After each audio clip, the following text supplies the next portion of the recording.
this Metallica Lou Reed album. And then we are going to talk about the. But first, before we go into that, someone gave me access back into our podcast account on Anchor and gave me really good technical support. And I told this guy that I was so thankful for their technical support that I wanted to be their friend forever. And they responded to me with, I guess I just have to listen to your podcast because they helped me get re-access to my account. And so thank you, Rommel. If you're listening, thank you so much, Rommel. Shout out to you for getting me my, not like my email account. I forgot I made an email that was just for me and you. It's called Gus and John Podcast at gmail.com, and that's what I associated our podcast with. And I wasn't able to access it for like a week. No, so I wasn't able to post the human reviews that I was doing. Thanks to Rommel, I was able to do it. So thank you, Rommel, for all your help. Gus. Do I know this person? Yeah, do I know this guy? I haven't been listening this entire time. Right? Oof. Hey, dude. We've been creatively closing out these things, making some creations to close out our album reviews, and it's just for us. Just for us, and I love that. Oh no. What are you doing? What happened? My thing lost connection. What thing? My camera. Anyway, Gus? What do you think of this album? It's really good. No, I'm just kidding. So it's Metallica and Lou Reed, kind of joining forces and trying their hand at not just one song, but a whole album's worth. And apparently they met at like some Rock and Roll Hall of Fame like deal or something. Oh, did they? Yeah. I didn't know Yeah, that. like somebody got inducted and then they just happened to be there at the same time. Wow. And like met or interacted there. So you know, on paper it sounds like, you know, you got a guy like Lou Reed who plays just kind of a lot of like hard rock, basically, from the late 60s and 70s. Sure. And Metallica, which is, you know, like an 80s metal band. Right. Yeah, they come together, and I don't know, it doesn't sound like it meshes all that well. It doesn't sound like they've prepared anything. It doesn't sound like they planned anything. It's just like Lou Reed wrote down some words, like some poems about like this play he really liked. Right. And you know, Metallica just kind of jammed, you know, Right. like a couple of beers or something, you know, just like some like B-side throwaway riffs, you know. I disagree with that, but yeah, I think they're really good riffs. I not just riffs, instrumentals. You guys keep calling them riffs. I think as a band, like it's so dismissive of metal. Like it's so hard to make that music. But it's hard, but it just didn't really grab me. And you know, metal is predominantly like a guitar man's like genre. So like I tend to focus on that because that's kind of what they try and present. Like if you like sit there and listen to bass, a lot of times you can't really get a whole lot. At least I don't, or it just follows the guitar. Yeah, I mean, the riffs. Okay, the instrumentals were good. Like I mentioned, it didn't just use Metallica, but they like hired like you know, different string arrangements, and like they used like violas and stuff, and like upright basses, which is cool. Like a lot of the, you know, slower parts where they stopped playing guitar, you can kind of, you know, hear like very specific, like these like padding sounds, like that just kind of like keep, I don't know, like keep the energy at a certain level. oh, okay, Just interesting. like, Yeah. I didn't notice that. Okay. yeah, like they felt like the in between the lines, like the white spaces of the songs. You know, and it just gave it room to breathe. Like some of these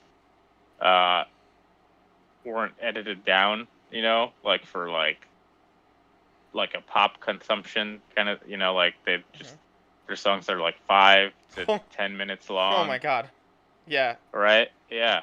Um, so it's Longer, long. 16 minutes I think is one song or something. I don't know. Junior Dead, I think the last one Yeah. isn't it like 13 minutes or Something like something, that. Yeah, it's super long.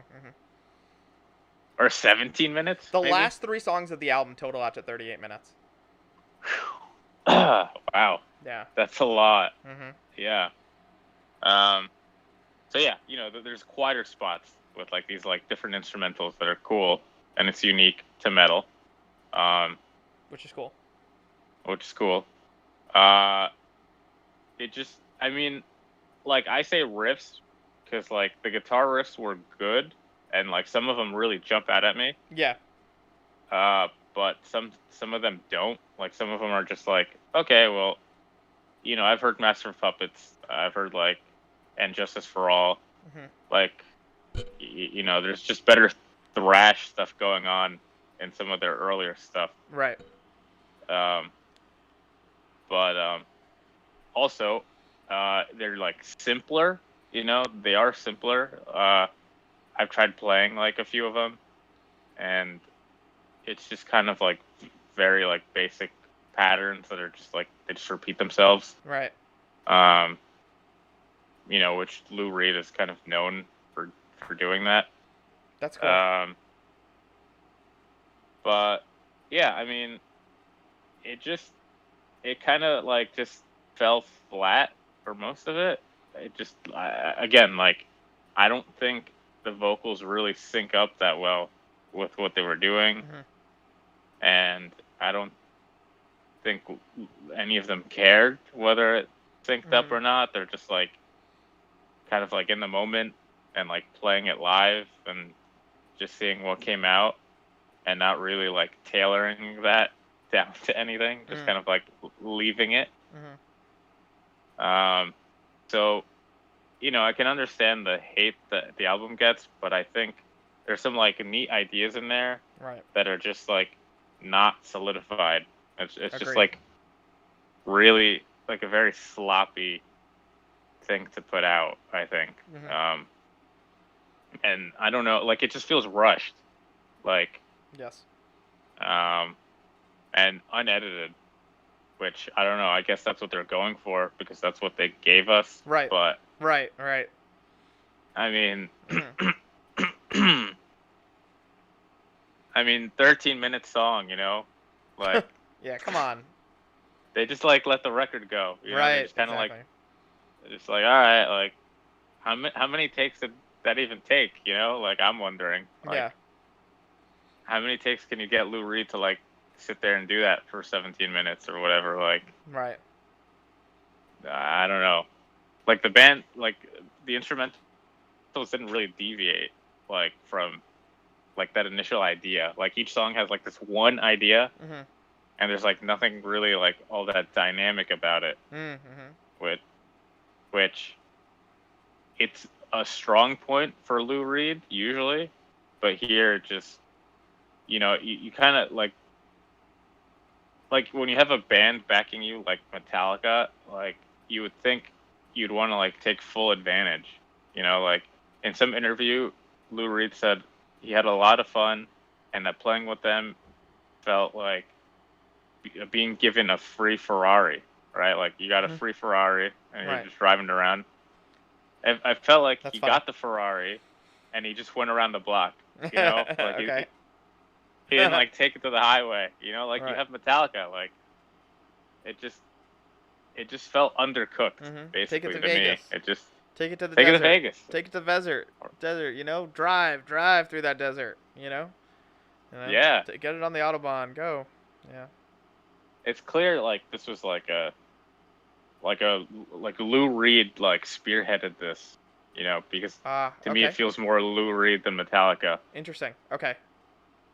Um, I wanted that perspective. and Okay. yeah, and like they just kind of gave him free reign to just say whatever he wanted, and just try and back him up as well as they could, trying to match Right. like it was like Metallica trying to match like his like solo stuff and his Velvet Underground stuff, like just them trying to conform to like Lou Reed, to like his style. So, yeah, uh, it's just unfortunate. Like I like both artists Right. a lot, Mm-hmm.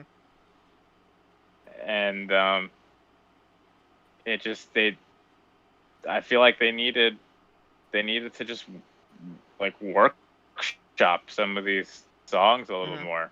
Just kind of Sure. like it just felt, yeah, it just felt quick, and I'm sure their schedules didn't always line up or whatever, Mm-hmm. but I don't know. It just like if you're just gonna have fun messing around with Lou Reed, like why even bother trying to like put it out? Like like just jam with him and spend time with him, and you know what I mean. It felt like that's what they did anyway, and then Mm-hmm. just hit record and just however came out, like that's it. Like I don't know. There's no structure. It felt like there's no structure. And again, these are things I like in Lou Reed, but I don't know. This just wasn't enjoyable, really, for the most part. Um, and it again, I've said this a bunch of times already, but like it makes me sad that Mm-hmm. that's the first Lou Reed album Right. I picked, Right. because it's like emblemic of who he is, but at the same time, it's him Emblem. tired Mm-hmm. and like worn, Mm-hmm. and just kind of like way beyond his prime, and it's just not a very good introduction to this guy, Mm-hmm. really. I mean, Mm-hmm. um, yeah, I don't know. I'm glad I picked it. There's a lot to say about it. You know, it's like pretty universally like panned, Mm-hmm. um, but you know, uh, like I've read like Metallica say stuff like, "Oh well, well Lars specifically say stuff like, oh well, I'm kind of glad some people don't like it because it just makes it that much more special to Yep. I read us." that too. Like, Yeah. yeah, and it's like, all right, why'd you release it? Like, just hang out with the guy and jam out with him, Mm-hmm. and whatever. Like, leave it at that. Like, why even Mm-hmm. bother choosing singles and putting it out? Because it's just so not commercial, like at all. Like, there's really like, look at that cover. Like, how do you sell that? I don't know. Like it Yeah. just Yeah. right. Yeah. Right. It just didn't feel like they were trying to get on the Billboard charts with any of that, And so like, yeah, just felt like sloppy art for art's sake. Just put something out, limited time. Here's a concept. Let's roll with it. Let's not really challenge anything. Mm. Jam it out a couple times. Okay. The end. And like you even mentioned, like how like we discussed, like the mixing and mastering of it was just awful, in terms of Lou feeling like he's just like um, superimposed onto like whatever the Yeah. other guys did. Like Mm-hmm. it's so bad. It's not even just like Lou's in another room. Like it feels like Lou didn't actually even Mm-hmm. listen to Right. anything that they were playing. Right. It just sounds like he was just going off on his own Right. with Right. nothing backing him up, and they Mm-hmm. just threw that in, Mm-hmm. right? Like, he gets crap for like not knowing how to sing, kind of like Bob Dylan a little bit, Sure. but like I've never seen it like off tempo, like off sync like that. No. Okay. Like, Okay. Gotcha. not like that. Like it just feels unrehearsed. You know what I mean? Like just Right. totally unrehearsed. Sure. It's like you got those guys together in one room all of a sudden, and we're like, all right, make a couple records right now. Right. Yeah, and yeah. Um, so yeah, yeah. I mean, that's kind of it for the most part. It just feels like kind of like a big kind of disappointment. I think. Mm. The only song I go back to and listen to is Junior Dad. I think Junior Dad's a decent song. I think it works mostly because of Metallica, but Lou Reed feels a little like, that maybe they practice that one more time than the others. Okay. Okay. So he knew what was coming. I don't know, but it feels it's that's really the only song. Like I even checked my old iPod, Right. and I have Junior Dad on my iPod, but I don't have any of the other tracks on the album. So yeah, I don't know.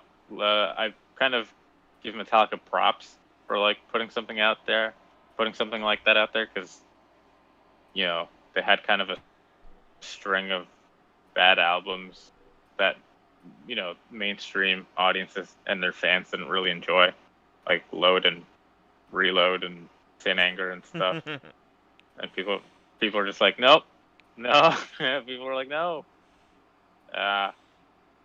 So it's cool. It's cool that Metallica just went ahead and did that. They Right. felt like that strongly about it. They felt that strongly about the work, and just decided, what the hey, right? We're Metallica. We're the best and most popular metal band on the planet.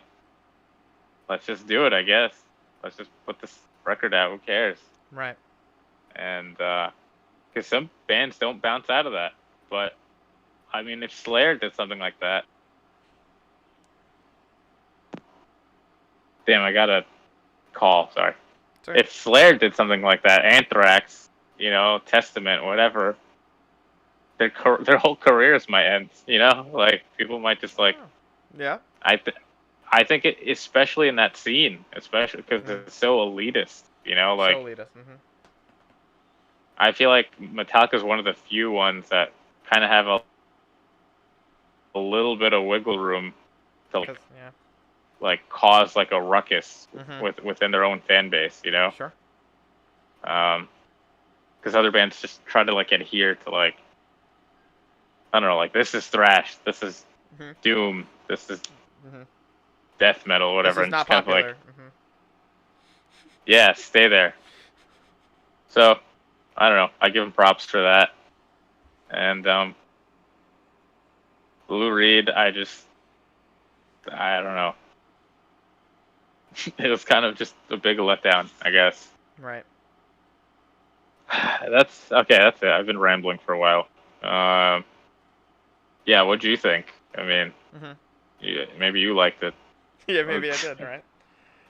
I thought your written review, it was a lot, so I'm trying to recall it. And I thought you put it really well here. You know what I mean? It helps me to you help me understand Lou Reed a little bit. Okay, so a little background. I'm a guess a Metallica fan. I guess I don't know. I mean, I don't really listen. I haven't listened to them in a long time, but they meant a lot to me growing up, and they meant a lot to me in my teenage years. A lot. They meant a lot, a crap ton to me in my teenage years. And I don't think Saint Anger, it's still me. I like Saint Anger, and I like their old albums, and then I liked a couple tracks here and there off Load and Reload or whatever, and I like stuff off that cover album they did. That's pretty cool. Some of that is okay too, a track here and there.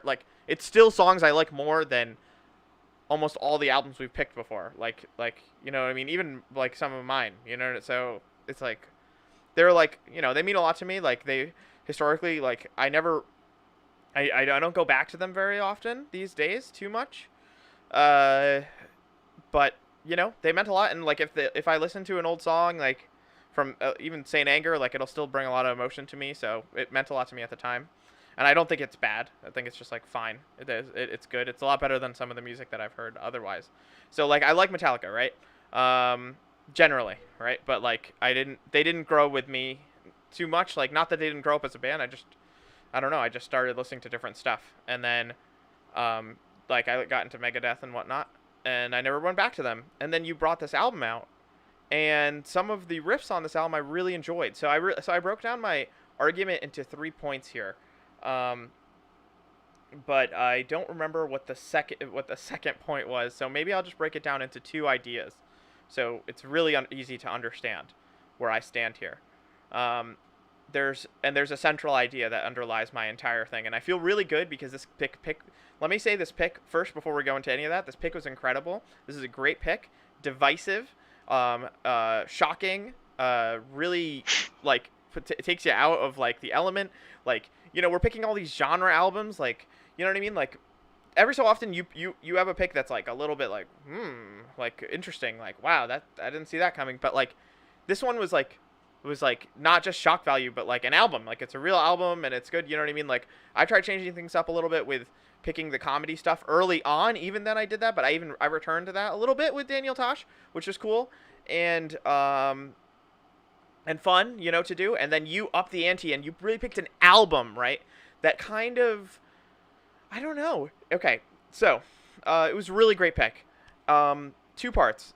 One thing, I don't know Lou Reed very well. You played me one song when we were driving a long time ago in the in your beige car, one of like some Toyota, one of your old Toyota or something, your old Camry, and you played me. You're like, I love songs that have stories. And like I don't really know that many songs that have stories other than like on Saint Anger he talked about being an invisible kid, no one sees what he did Yeah. until he did. An invisible kid. I think it's about Naruto or something. Uh,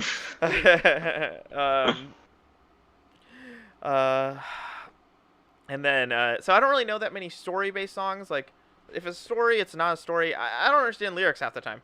So, but I can understand Lou Reed pretty clearly. He's like one of those lyricists that's very clear in his wording, and I respect that because that's pretty rare. And I respect being understood lyrics because then it's like, oh, lyrics kind of matter here. Okay, so I don't know Lou Reed that well. Okay, I'm just gonna assume you told me just now this is kind of atypical of what Lou Reed would do, but it's still kind of Lou Reed, and I found his lyrics so Metallica did their thing, and I'm gonna say they kind of really it really hit me. I was driving and blasting some of these tracks, and I wasn't even embarrassed blasting some of these tracks. Like despite how like badly like they came together, which I'll come to later. So Metallica did a really good job with some of the instrumentals on it. I was blasting them. I was headbanging, dude. I was rocking out. I was like, dude, that's the height of music for me. I love to drive and blast my music. That's like my I don't know. That's my Nirvana right there. That's like not listening to Nirvana, but that's my Nirvana right there. Yeah. You know what I mean? I love like just blasting a great track and then just having that and just driving. That's like my favorite thing to do. And I was able to go back to that with this, and I was like, oh man, I haven't heard some good metal in a while. Like good metal. I forgot how talented these guys were. And I remember watching Some Kind of Monster documentary, watching them like the one guy like one guy throws out a riff. He's like, what do you think of this? And then the other guy goes, all right. Then they go like boom, boom, and they work off each other, and then they improvise the stuff, and I'm like, these guys are super talented. Like they're super talented. Like they're all talented musicians. Like they're really talented with their instruments, and they know what they're doing. And I was really like happy to hear that again. That was fun. And so I think they really did it, and I think that Lou Reed. So I'm saying this is the part one. Both artists did their thing. Okay, Metallica really did their thing, and they did it pretty cool in a cool way. Lou Reed does his thing. He's very shocking. Like, I don't know him, but, like, he's very different than anything I've heard before. He's disgusting. He's, like, it evokes a lot of imagery. His words evoke so much imagery. And it's, like, nothing I would ever think of. It's, like, nothing I would think. Because I thought these songs were about him, and then you told me they're about this play. But let's just say I'm going into it. I'm like, what is this thing? He's talking about this, and he's talking about that. It doesn't seem to be about him. He's talking about being this and being that. It's, like, talking about people who are not him, obviously. But he's like really like it's really gritty and like kind of like ugh. Like I'm like really shocked by it. It's very like arty, poety stuff, but like it's not like just poety stuff I don't understand. It's like poety stuff I don't really understand, combined with like just very shocking words, things that you're like, whoa, this is something I don't think I would really hear a poet say this stuff. To me, I Yeah. don't really know poetry that well, but I know some poetry, and I feel like I've heard it. Poetry, I'd read some poetry in high school, and you started me show Bukowski, and he's awesome. Yeah, and I really like that stuff. I don't really like Lou Reed's like poetry or whatever in this album, but it's shocking and it's interesting. I really feel like he's doing something that I've never heard anybody bring to the table in rock, at least. Right? Especially he's from the '60s, right? This is from the six. Is that where he's from? The '60s or the '70s? Guys? Yeah. '60s. 60s. Wow. Yeah. So I don't know, like '60s music, like whoa, this is kind of crazy. It's kind of weird. Like kind of like this '60s guy. Like this guy comes from the '60s and he's talking about this kind of crazy stuff. Like I listen to Paul McCartney now, and like his songs are still like he's just like an incredible songwriter. He still writes great songs. He's like still like a musical genius when it comes to writing great pop. And like so I see that, but it makes sense. I'm like, oh, that kind of throws back. It's a throwback kind of to his Beatles stuff because he's like was always a great pop writer. So this guy, I assume, was always just a great poet, like this poet that just kind of like and Yeah. so they both do their thing and they do it very well. Part one, they do it very well. Part two, this leads to the central idea here, is that the album. Okay, I guess there is three parts. So they both did it really well. The second part is they not only did it really well. They did their individual parts really well. They really were themselves, which was really cool. Themselves alone, separately. And then, but two, this is a very risky album. I'm a huge metal fan, and I like the attitude of punk, like yourself, and I like some punk albums, and I like the ideas of punk a lot. I like the attitude. I like the rebellion. I love that. I love the aggression, but maybe that's more like the metal in me. But like punk has that too. To me, that's intrinsic value of punk. That's why a lot of times you're like, this is he's punk as heck, and I'm like, it needs aggression. That just clicked in my head. That's probably why I'm unable to click those two together. But that's just a thing. That's what I assume. You know what I mean? Like to me, it's like it needs that thing because that's who I am. You know what I mean? So like I'm this like very like on fire kind of guy. You know what I mean? Like I have my brain's just like boom. You know, it needs that force. Oh God, I got way off track there. Point being, the album, it's like rock. I like punk. I like metal. I like rock music. I like guitar music. We make basically string music, whatever. Like that's what I love. I've always loved that stuff. I grew up on that stuff. But I consider the genre, basically to me, I'm not that too much interested in listening to some of the newer stuff. It just sounds rehashed to me. All of it sounds rehashed to me. Even when you show me something a little bit different, it still sounds rehashed to me. It doesn't sound like it's kind of like going anywhere else, and I find myself drawn to more rap now, and I'm finding myself drawn to hip hop, but I still love that stuff, and that's the stuff I'm blasting when I'm driving down the road, and every so often I'll find a great new metal track to blast, and I'll be like, yeah, this is my new track, but like, you know, I'm not looking, but I know that it's just going to be a track here and there. It's never going to be like, whoa, this album is going to be like, this is like the next new thing, man. This is going to be my jam. I'm going to listen to this so much. You know what I mean? It's more often, it's the rap stuff that I'm hearing that's like more interesting to me. I feel like that genre is still innovating. They're still innovating and doing interesting things and doing things I haven't heard before and new beats I haven't heard before. And like guitar, I'm like still hearing the same stuff. I'm like, you know, and so I don't feel like there's innovation in the genre, and I feel this is like really obscene to say, but I feel like the genre's dead. That's what I feel like. I feel like the genre's basically dead, and like not that bands can't break through. I want bands to break through. I want them to break through. This is an example of a band trying something different. A big band, smaller bands could still, I think, break through and do something different, and I'm sure they're coming. I'm sure they're gonna come. Watch, you see in the next 10 years, this music, like rock music, is gonna have some kind of like resurge, and like they're gonna find a new way to integrate these instrumentals into like rap or whatever, and we're gonna have like a new age of new metal or something, and it's gonna be like, oh, this is cool. They're not there yet. I haven't heard any of it, but so I wanted to hear some. So one, they did great on the other side. Two, They took a risk, which is what you need to do in art. That's what you got to do in art. You pick this album. It's shocking. It provokes people. It got people going. That's what you like. Art is all about. You want to hear something different. If you just like, that's why nobody wants to. That's why people like, George R. R. Martin. He's the writer of Game of Thrones. He talks about. He's like, don't write fan fiction. Make your own stuff. Make your own stuff. Nobody wants to read it.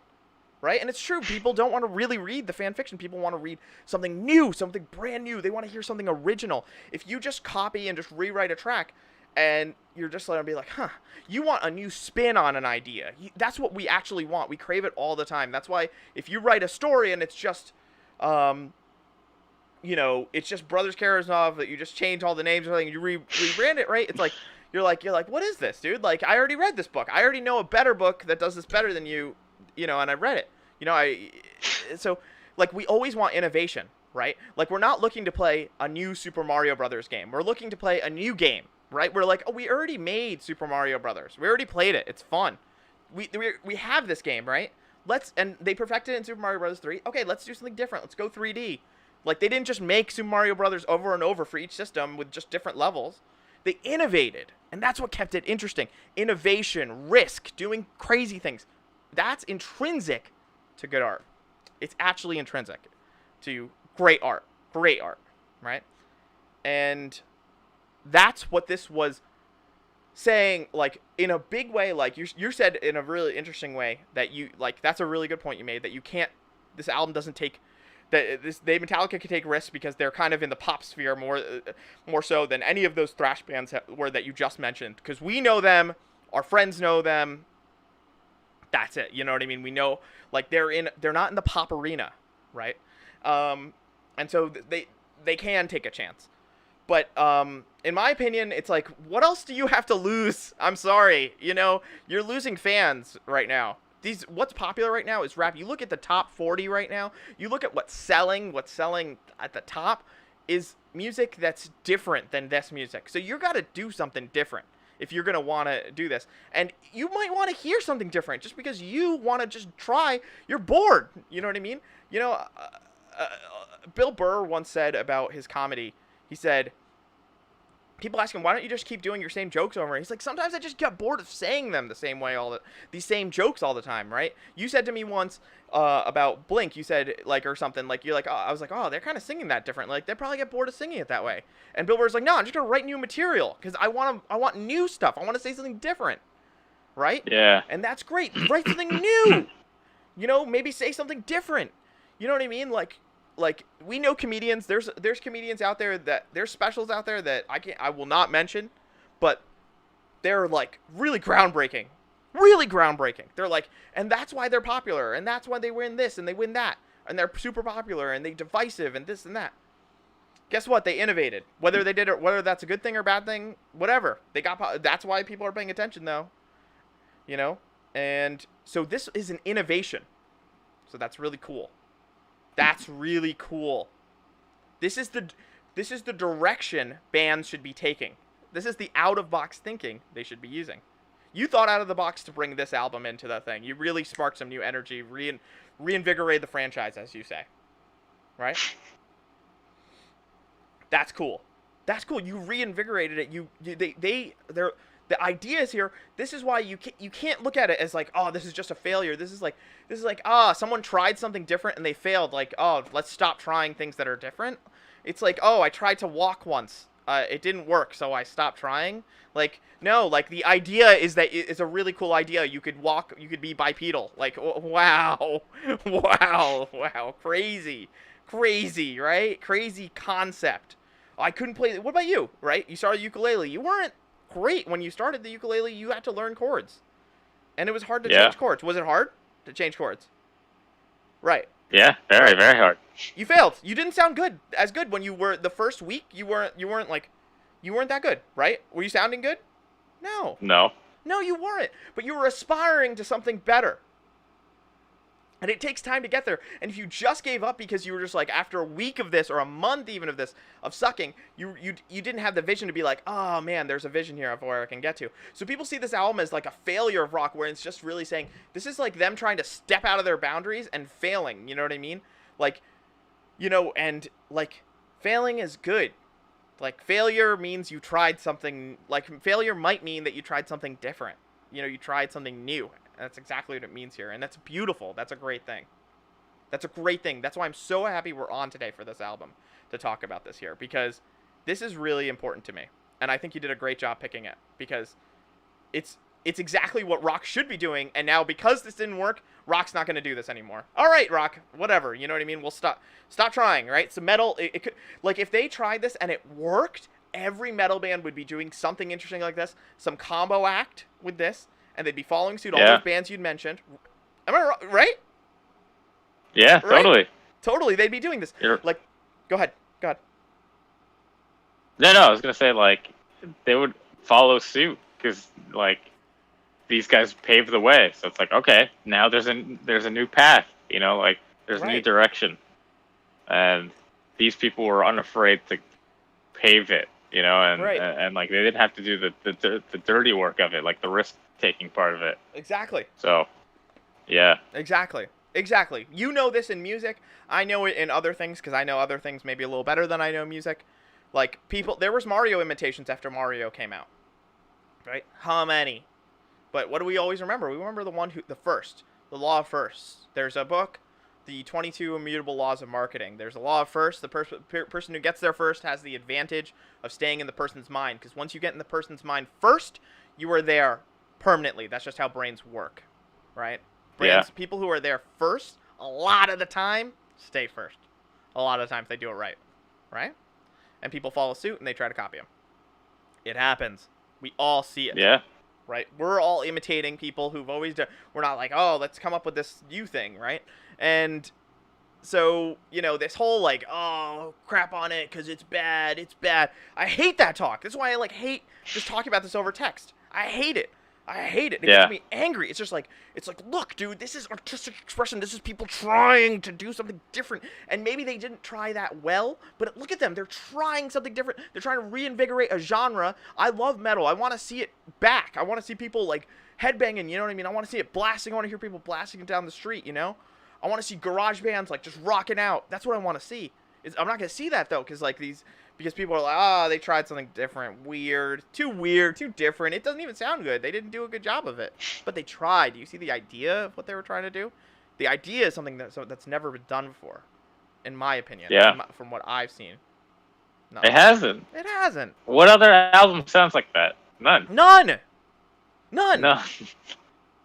Doesn't even attempt. Like, it's like, okay, so this is different. Okay. So, I said the bands did a good job. I said the bands took a risk, and that's a really important thing that I said. That's really important to me. I'm really glad we're talking about this. You know what I mean? I don't want to be texting about this, because this is very emotional for me. This pick was great, Gus. I gotta really commend you, dude. You really did a great job picking something here that was... You don't always have to just pick for something for shock value, but to pick something truly artistic is to say something, I think. Artistic. Yeah. Right. And it's funny, we just spoke about it last week. That's like what prompted that. Literally, if we didn't discuss it, I wouldn't have picked it. Right. If we didn't talk about collaboration and things being like, because it's like kind of sad. We're sad. You know, we like these genres. They're kind of gone. Every so often, like, you know, our buddy will pick a cool album like Dawn of the Dickies, and we'll be like, woo, cool. This is fun punk, man. Like, man. And we'll be like, that's cool. But we know that we're not going to find many others like that, because basically... You know, there's some other stuff out there, but we've heard like all the great, you've heard most of the great acts, and you know, maybe you'll find some underground stuff later, but nothing will be innovated now that's gonna be like, it's gonna be a different genre. I'm almost positive it will be a different genre, because that's where we see the innovation. That's where I'm seeing the innovation. I could be wrong. Tomorrow there could be 10 great punk albums that pop out. I don't know. It could be at the top of the Billboard charts. I don't know. Doubt it though, right? We doubt it. And I wouldn't put my money on it. Right, exactly.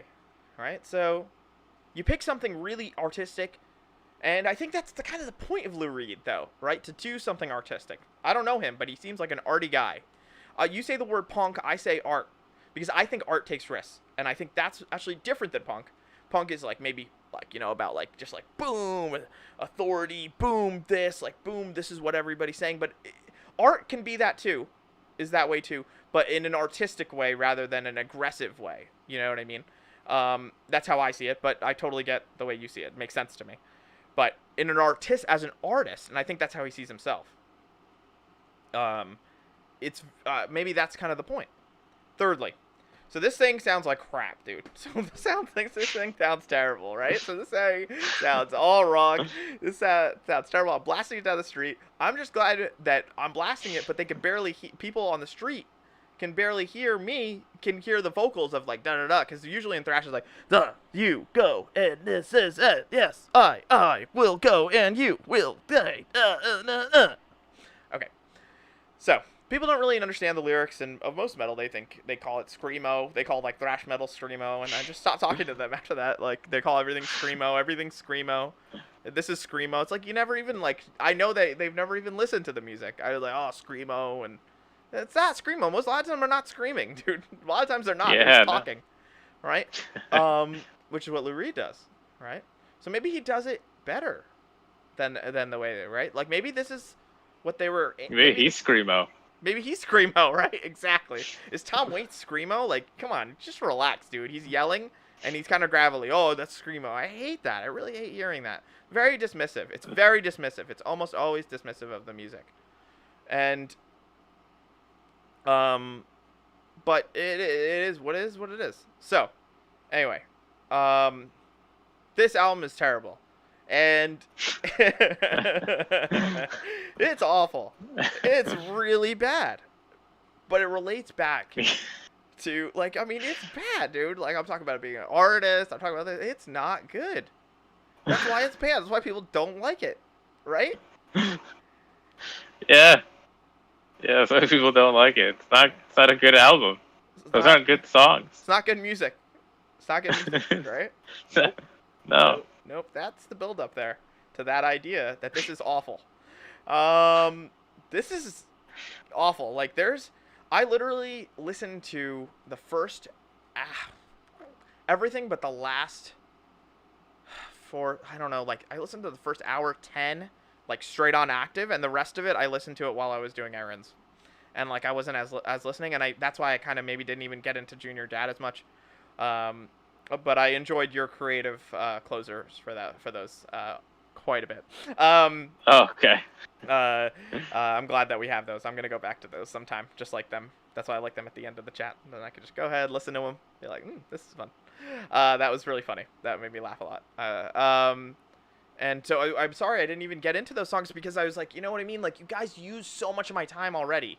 It's offensive to me. This album is offensive, right? Because it's offensive to the fans, right? Okay, It's offensive on several levels, so I'm on my third point, right? Like, about badness. This album is bad. It's not good. It's offensive. I feel like Lou Reed, this is what I feel like. You have 5 guys or whatever, 5-piece band working on a song, and then you have Lou Reed, and then he sounds like he's not, like you said, it doesn't sound like he's listening to the song as he's making it. And it's offensive to me because it reminds me of when, like, people I know that make terrible music, like, personally, that I know, and other people that we found who just literally just steal tracks and they just sing over them, and they don't give, they shoot, they poop on it. They poop on on whatever it is, and it's really offensive because they're not listening to the music.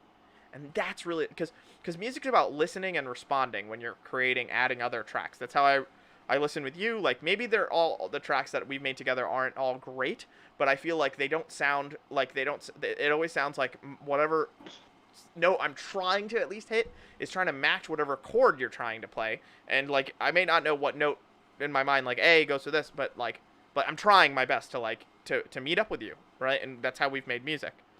And it sounds fine. You know what I mean? It sounds fine when you're trying to meet and repeat. You know what I mean? We've made lots of songs like that with other people, like that. Just call it, like, you know, people respond, and that's how I think improvised music's made. But he's not listening to it. So I think Lou Reed is kind of like being kind of mean because it's hard to write metal tracks. And like I feel like he's being offensive. He's not listening to the music, and I'm like, dude, come on. These guys are really talented. You know what I mean? They're not just talking. You know what I mean? You're a really good poet, but like they're really good musicians. Can you listen to them a little bit while you're doing it? So it sounds offensive. And then maybe go back to it, like Metallica could try to, you know, work their music to match him, but usually you lay down you lay down the drums because that's laying down your thing, like at least first. So you lay down the instrumentals because that's kind of give you the beats. That's kind of your metronome. So to me, it feels like Lou Reed's kind of crapping on it, but the way that Metallica kind of phones it in is that you and Lou Reed together. So it's offensive to me. This album is not only bad, it is offensive to me. And I think it's offensive to metal fans. I think it's like, hey, yo, like Lou Reed, like we don't care about your style, and that hurts a little bit. It's like, come on, man. Like I get it. We're like these bands are not supposed to be together. It's like, come on, but maybe they could. Like you don't have to be like a jerk about it and like not listen. Come on, listen to it. And so you know what I mean. You just sounds like, oh, I wanted to lay this track. I wanted to do it. He wasn't that old when he recorded this, man. He wasn't. He's about the same age as our parents are now, and our parents are spry. Dude, they're still like this fast. Yeah. When I talk to to either like your fam, my fam, and my mom and your dad are around the same age. They're around the same age as he was when he recorded this, maybe a little older, and they're like this. They're like boom, boom, boom. All right, I don't want to hear this like he was too old stuff. No, I'm not accepting it. All right, no. You and I know that. Yeah. Right? Yeah, it's not a pass. I mean, he's fully coherent. He's fully coherent. Just because he sounds knows what he's doing. Yeah, he knows what he's doing. I'm not accepting that. I'm not accepting it. No. And okay, go ahead. No, say it. No, I was just gonna say, like, I feel like he didn't even, like, he had like these lists of lyrics, right? And like they could have literally got on any of the songs that Metallica produced. Exactly. You know what I mean? Exactly. Yeah. So it's like you really aren't listening. You don't really care. Like you could just paste it onto anything. Right. Like, exactly. Doesn't matter. It could go to anything. Any of the lyrics could go to anything, except for maybe Junior Dad, which I see is like mixed a little better than the rest. Right. And so yeah. This is what it comes down to. We live in a world. We live in a different world. Technology has always been growing. Bands, people have to be talented. Still, like, talented in their own way. Like, like, they're talented in this way. They can sing. They could hit a note. They could rap really fast. They could do all that stuff. They could play their instruments really well. But we're in a growing technological world, right? Where production is basically in charge. All right, you listen. I agree with you. Right, you listen to Top 40. It doesn't sound like the stuff we record in the garage. I'm sorry, it doesn't sound anything like Sociopaths. It does not sound anything like that. It is not garage rock. It is not garage metal. It is not garage pop. It is not. It is clean. It is perfect. It is tuned. It's synthetic beats. It's synthetic sounds. It's like everything is curated to perfection using these wonderful producers. And these pop artists, they give their stuff to them and they're like, I trust you. Go ahead. Make it great, And they're great. They're great. These pop artists, they could do a live show. They do their thing, but what gets popular is their tracks. They're not recording the live tracks and putting them on the radio. No. They're not. They're taking these producer-made, cut, perfect, to perfection sounds. These extremely digital sounds. That's it. Yeah. Okay? You have millions of dollars on both sides. You're incredibly popular bands. This is the third point. So it's so bad, but they had the choice to make it better, and everyone from the staff who worked on this album, to the producers, to Metallica, to Lou Reed, to whoever was in charge, to their management, let this go. And they could have said, all right, take $20,000, pay that producer to clean it up.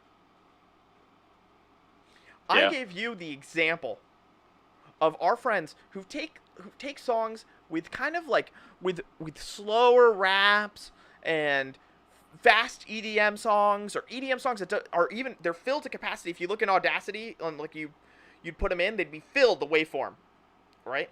And our friends are able, like one guy is able to take that song and mash it together with another vocal track and speed it up, perfectly line them up, and create mashups of these songs. These songs were never made to mash up, but he did. With By nothing. himself. With nothing. You pay a guy $20,000 who knows this stuff, that knows Pro Tools, that knows Auto-Tune, that knows Cubase, that knows some DAW. Let him sit in a room and fix up these lyrics. You can make it noticeable, a noticeable Auto-Tune.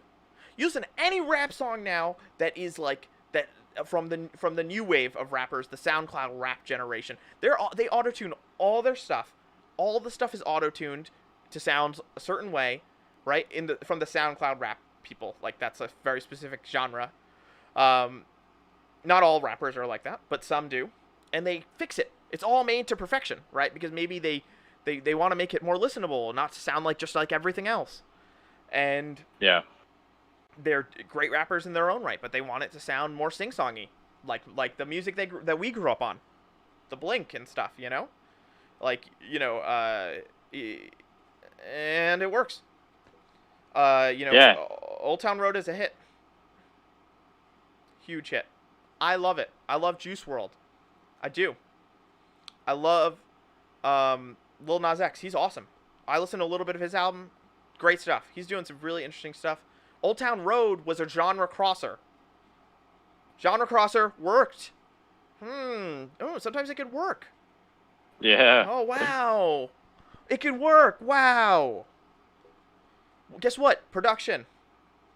That's a produced song. Somebody worked with those guys to put them together. Okay? Billy Ray Cyrus, I don't know if he was like, oh, I'm calling to get myself on this track. Management. People work together. Nobody on this album. Nobody in management. Nobody in the production staff. I don't know who was in charge. You know, you could blame anybody. You could say, oh, I know this. I know the drummer of this band. I know the singer of this band. I don't know who's in charge. But somebody's in charge, and somebody messed up because somebody could have fixed this up. Last point. This could have been fixed perfectly. This could have sounded awesome. You could have made it really noticeable, like a really auto-tuney sound. You could have made it not noticeable if you got a really good producer. And he's sitting in there and he knows how to click, click, click, click, click, click, click, speed up, stretch out, like blow it out. Whatever. They know these guys are so good now. Right? They're so good. And they're really they're a huge part of the musicianship right now. At least half of it. Of tracks. People don't give them credit. They don't get credits on songs, but they're so important. It's everything. Like, Old Town Road wasn't like a garage rock song. You know? Yeah. Right. Like, it makes all the difference. Seriously. No pop album is. No pop That's album. That's why those programs cost an arm and a leg. Right. Like, there's a lot to it. So much and you to need it. And you need like really good processors, like really good computers, like Yeah. I mean, there's a reason you could pay like 20 grand to master one track. Excellent point. You know, or more, much more. Right. Like, sorry, I have kind of a sore throat. Actually, I don't think that's good. Maybe the album gave it to you. Drink some water. I know. You know, we know that. Listen to all the pop that's out now. It's not garage pop. It's not recorded. Maybe some of the stuff that was older could have been sounded like it was made in a garage. That was in the 90s, maybe. Maybe. You could even hear it back then a little bit. The production kick in and you could hear the echoing on the vocals. You could hear overdubbing. You could hear some of this. Maybe you didn't even notice it, but you could kind of tell this is not a natural sound perfectly. It was always growing to this, but the growing role of the producer as a huge part of the music. That's why people aspire to be producers now. People aspire to that. Like, people want to be producers. They call about being rap producers. Kanye West is a former rap producer. Hello. Okay? Yeah. Producers are important. Don't dismiss them.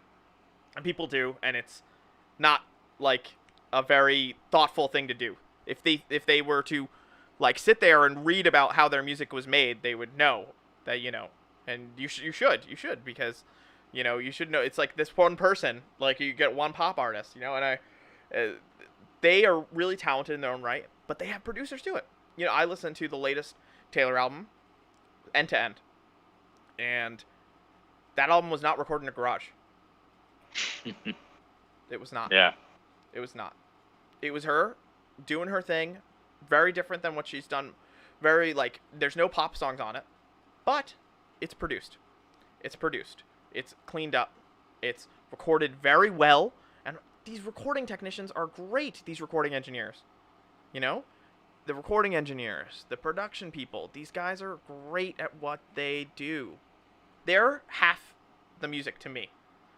Maybe a quarter, at least, but that's still a lot. You know? And nobody said anything on this album. I'm going to give you one last point on this, Gus, to illustrate my point here.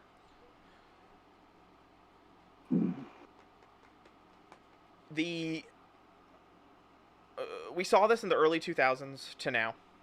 The sitcom kind of dying, the multi-camera sitcom not being as popular.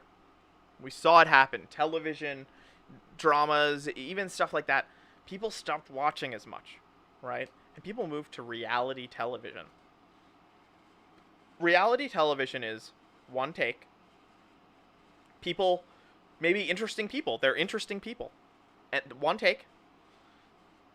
But who's putting that together? You're not watching just the unedited takes of this. Nobody's just like holding a camera live all the time on these people. They're taking real people. They're interesting people. So they're part of it, right? They're talent. Just like in music. And they're editing it to make a product that's watchable and interesting. That is the same thing that's happened in music. People only think it's happened to reality TV, but it's happened in music as well. They're interesting people, and they've taken it there. It's the same exact thing. Yeah, you're right. I didn't even think of that. It's an editor's art form. It's the editor's art form. It's not the talent's art form. When I was acting, someone would say to me, I was like, dude, recording stuff feels so different when I do plays. When I do plays, especially I have fun, and he's like, and one of our actor friends looked at me and said, John, the theater is the actor's medium. Film and TV are the director's medium. And I was like, wow, blew my mind. Yeah. Blew my mind.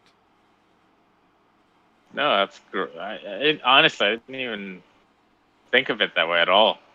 It makes a lot of sense, actually. They hold basically all the power. I mean, they manipulate it however they want. Everything. Yeah. You have interesting people who do things that are different. You have talent. You have editors. Computers have gotten, you were mentioning this, computers have gotten to a place where they're so powerful. Drive space is so big at this point that we were able to contain all this stuff. That's what happened. We were able to take all these tracks in, and we're like of TV. We're able to record so much media, and so they were able to take that stuff, crank it down, push it down, get all the three angles, get your wide shot, get your close up shot, get your mid shot, get it all in, record it, get multiple people, and then pump it in, and then just have editors watch. Right, make sure that you get great sound. Make sure you get great this. Make sure you get great this when you're live. So you're live, folks. Then make sure the editors go in there and just watch all that stuff and just find those diamonds in the rough and just take it and mold it and sculpt it into something beautiful. They're sculptors. Yeah.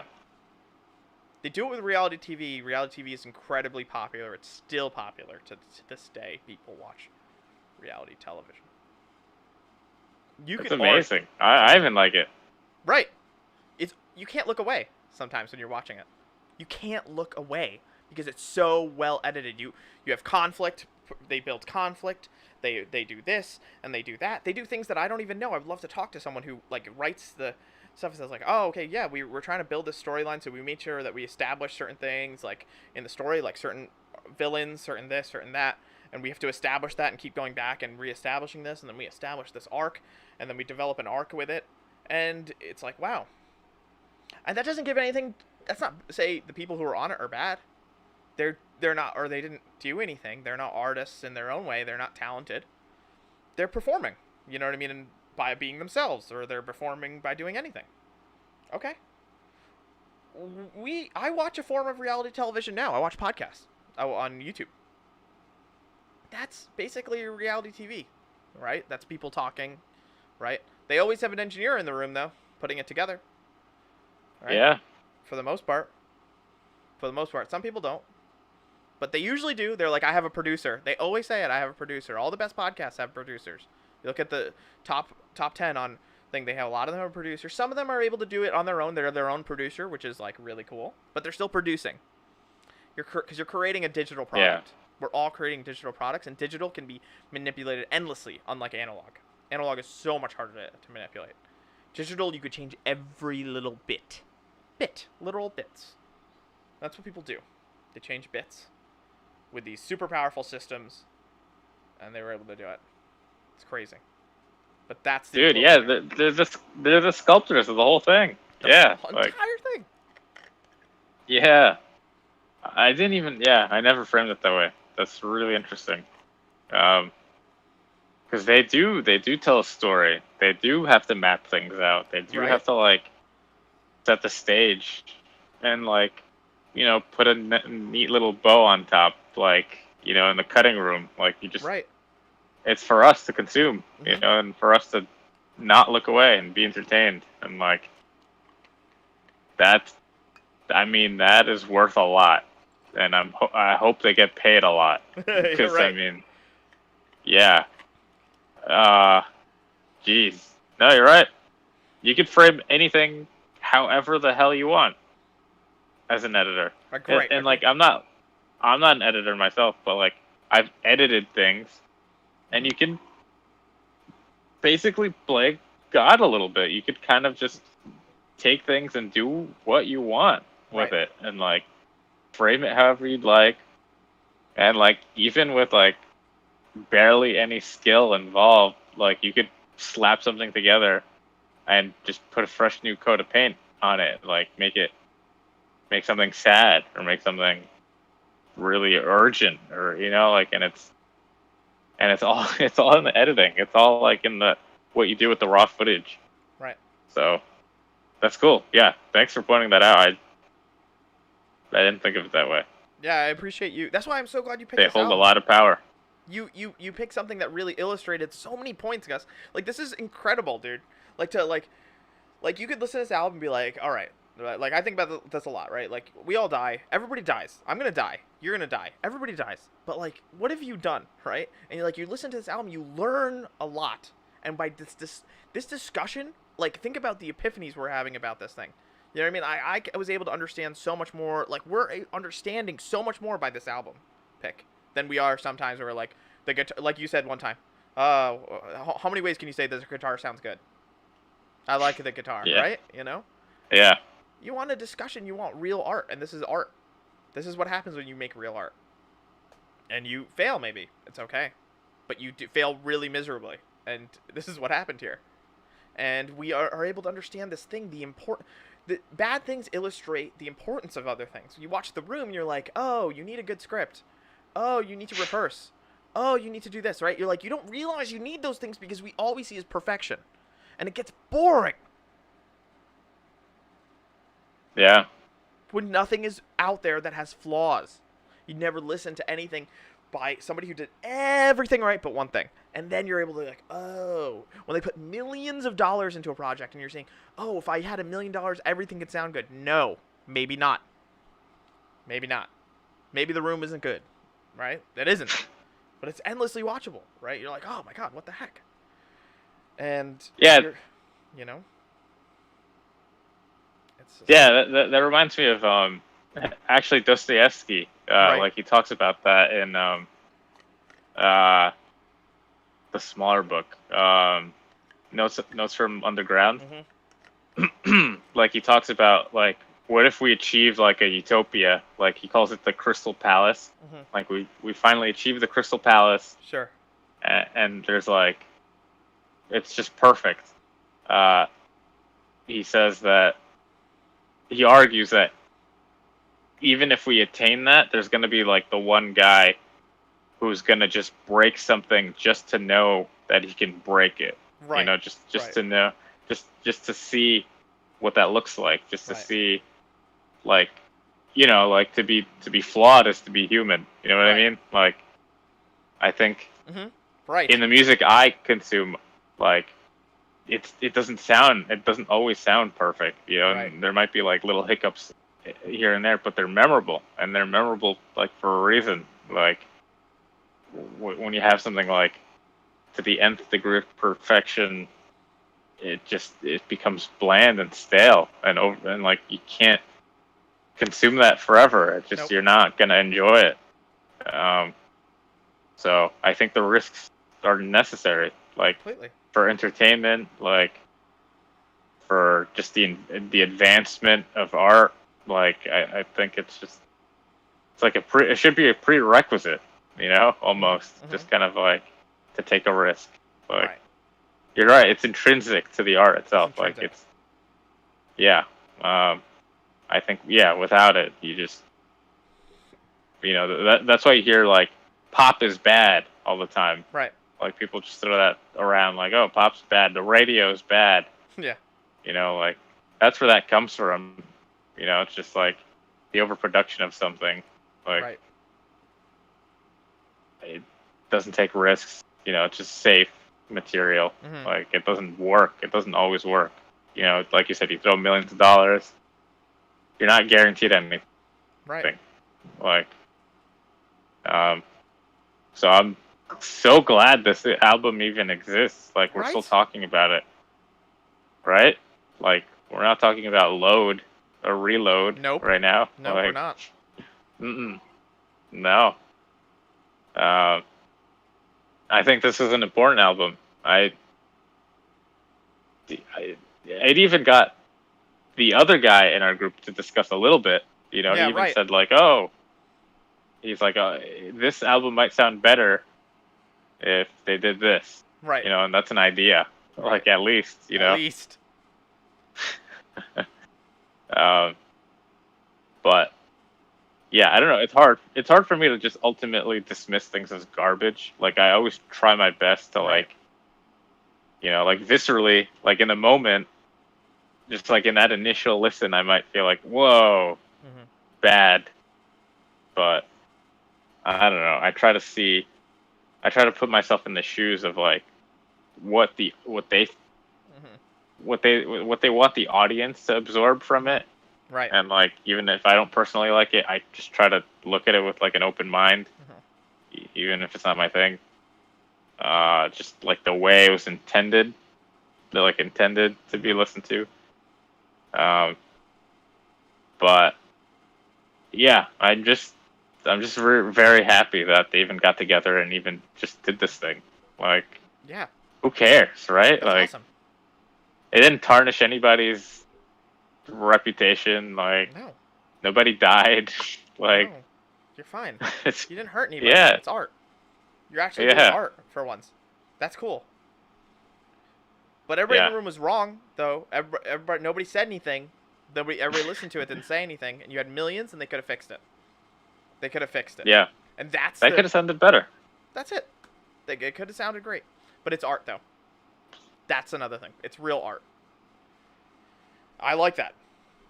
That's been a while since I've listened to something that I can say that for. Like, oh, this is art.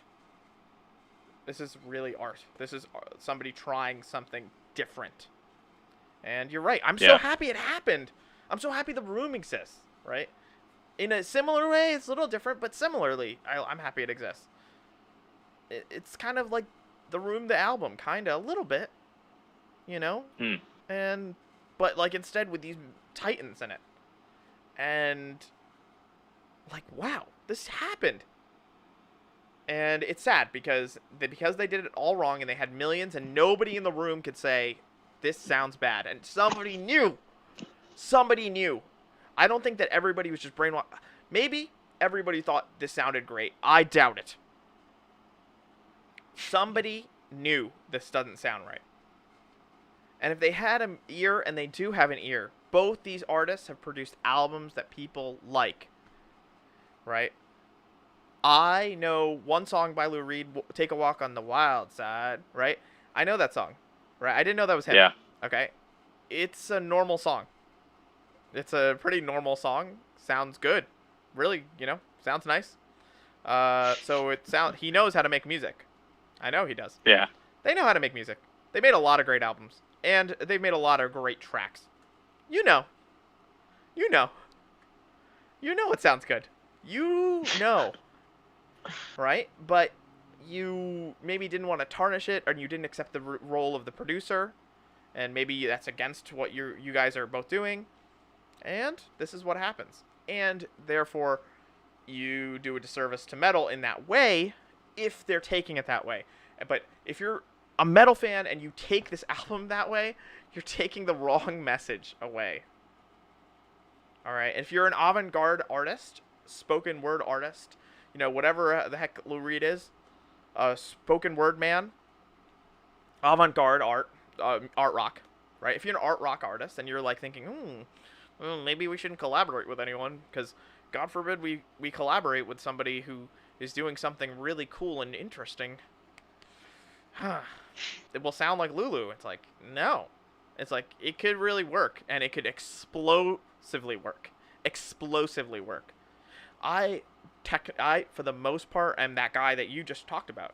I'm the guy who listens to the radio most of the time, and I'm like, I'm not happy with this stuff. I'm not into it. It's too safe for me. It's too this. It's too that. And then I heard Old Town Road, and that changed my world. I learned it on the guitar. Okay, I memorized the lyrics. I could perform it basically right now, anytime. It's ingrained in my brain and my heart. It's everywhere. Because this guy went out there, and I was like, man, this is giving me like everything I like about country, everything I like about rap. Yeah. Putting it together with some great sounds, man. You got a 9 Inch Nails kind of beat. Yo, dude, you're hitting me on several levels here, dude. You're getting me going, and you made the song for Red Dead Redemption. Yo, dude, my nerd, my guy. Are you kidding me? You're awesome. Yeah, man. Yeah. You know what I mean? Like, you're awesome. You're awesome. You're getting Billy Ray Cyrus to have a comeback? That's cool, man.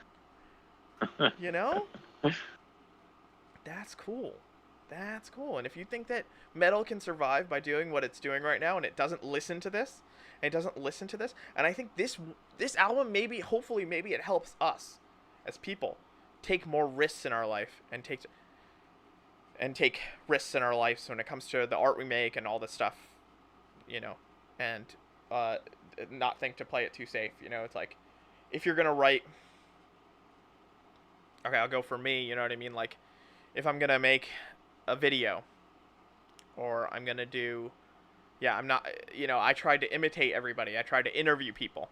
It's like, there's already an interviewing guy. He's doing it pretty well. And I tried to interview people, and I wasn't very good at it. And I did 3, and I was like, oh man, I'm not so good at this, and it takes up a lot of time. So I'm gonna go ahead and do something else. And I was like, you know what? Like, I'm imitating. You know what I mean? But like, and I'm not even putting that crazy of a spin on this. And I'm not really having that much fun doing it, because I'm not doing something that's too different. That's what happened to me. Maybe you have an example of you. And then I started working on my own thing. And I'm like, this is so me, it's crazy. And this is imitating some of the people I know. And I could see why it doesn't work in some ways. But at least it's me. And and it feels risky, though. Every step of the way feels risky. Writing the script for that video that I'm making is risky. Editing it is risky. The edits I'm deciding to make in the video are risky. Shooting it feels risky. Like, when I'm shooting the video, I'm scared. I'm like, I'm scared of what I'm doing. Yeah. I don't feel that way when I'm doing the interviews. I don't feel like I'm risking much when I'm doing the interviews. But I feel every step feels risky. Oh my god, I'm putting myself out there. I'm going to put this video out. It's about this thing. It's weird.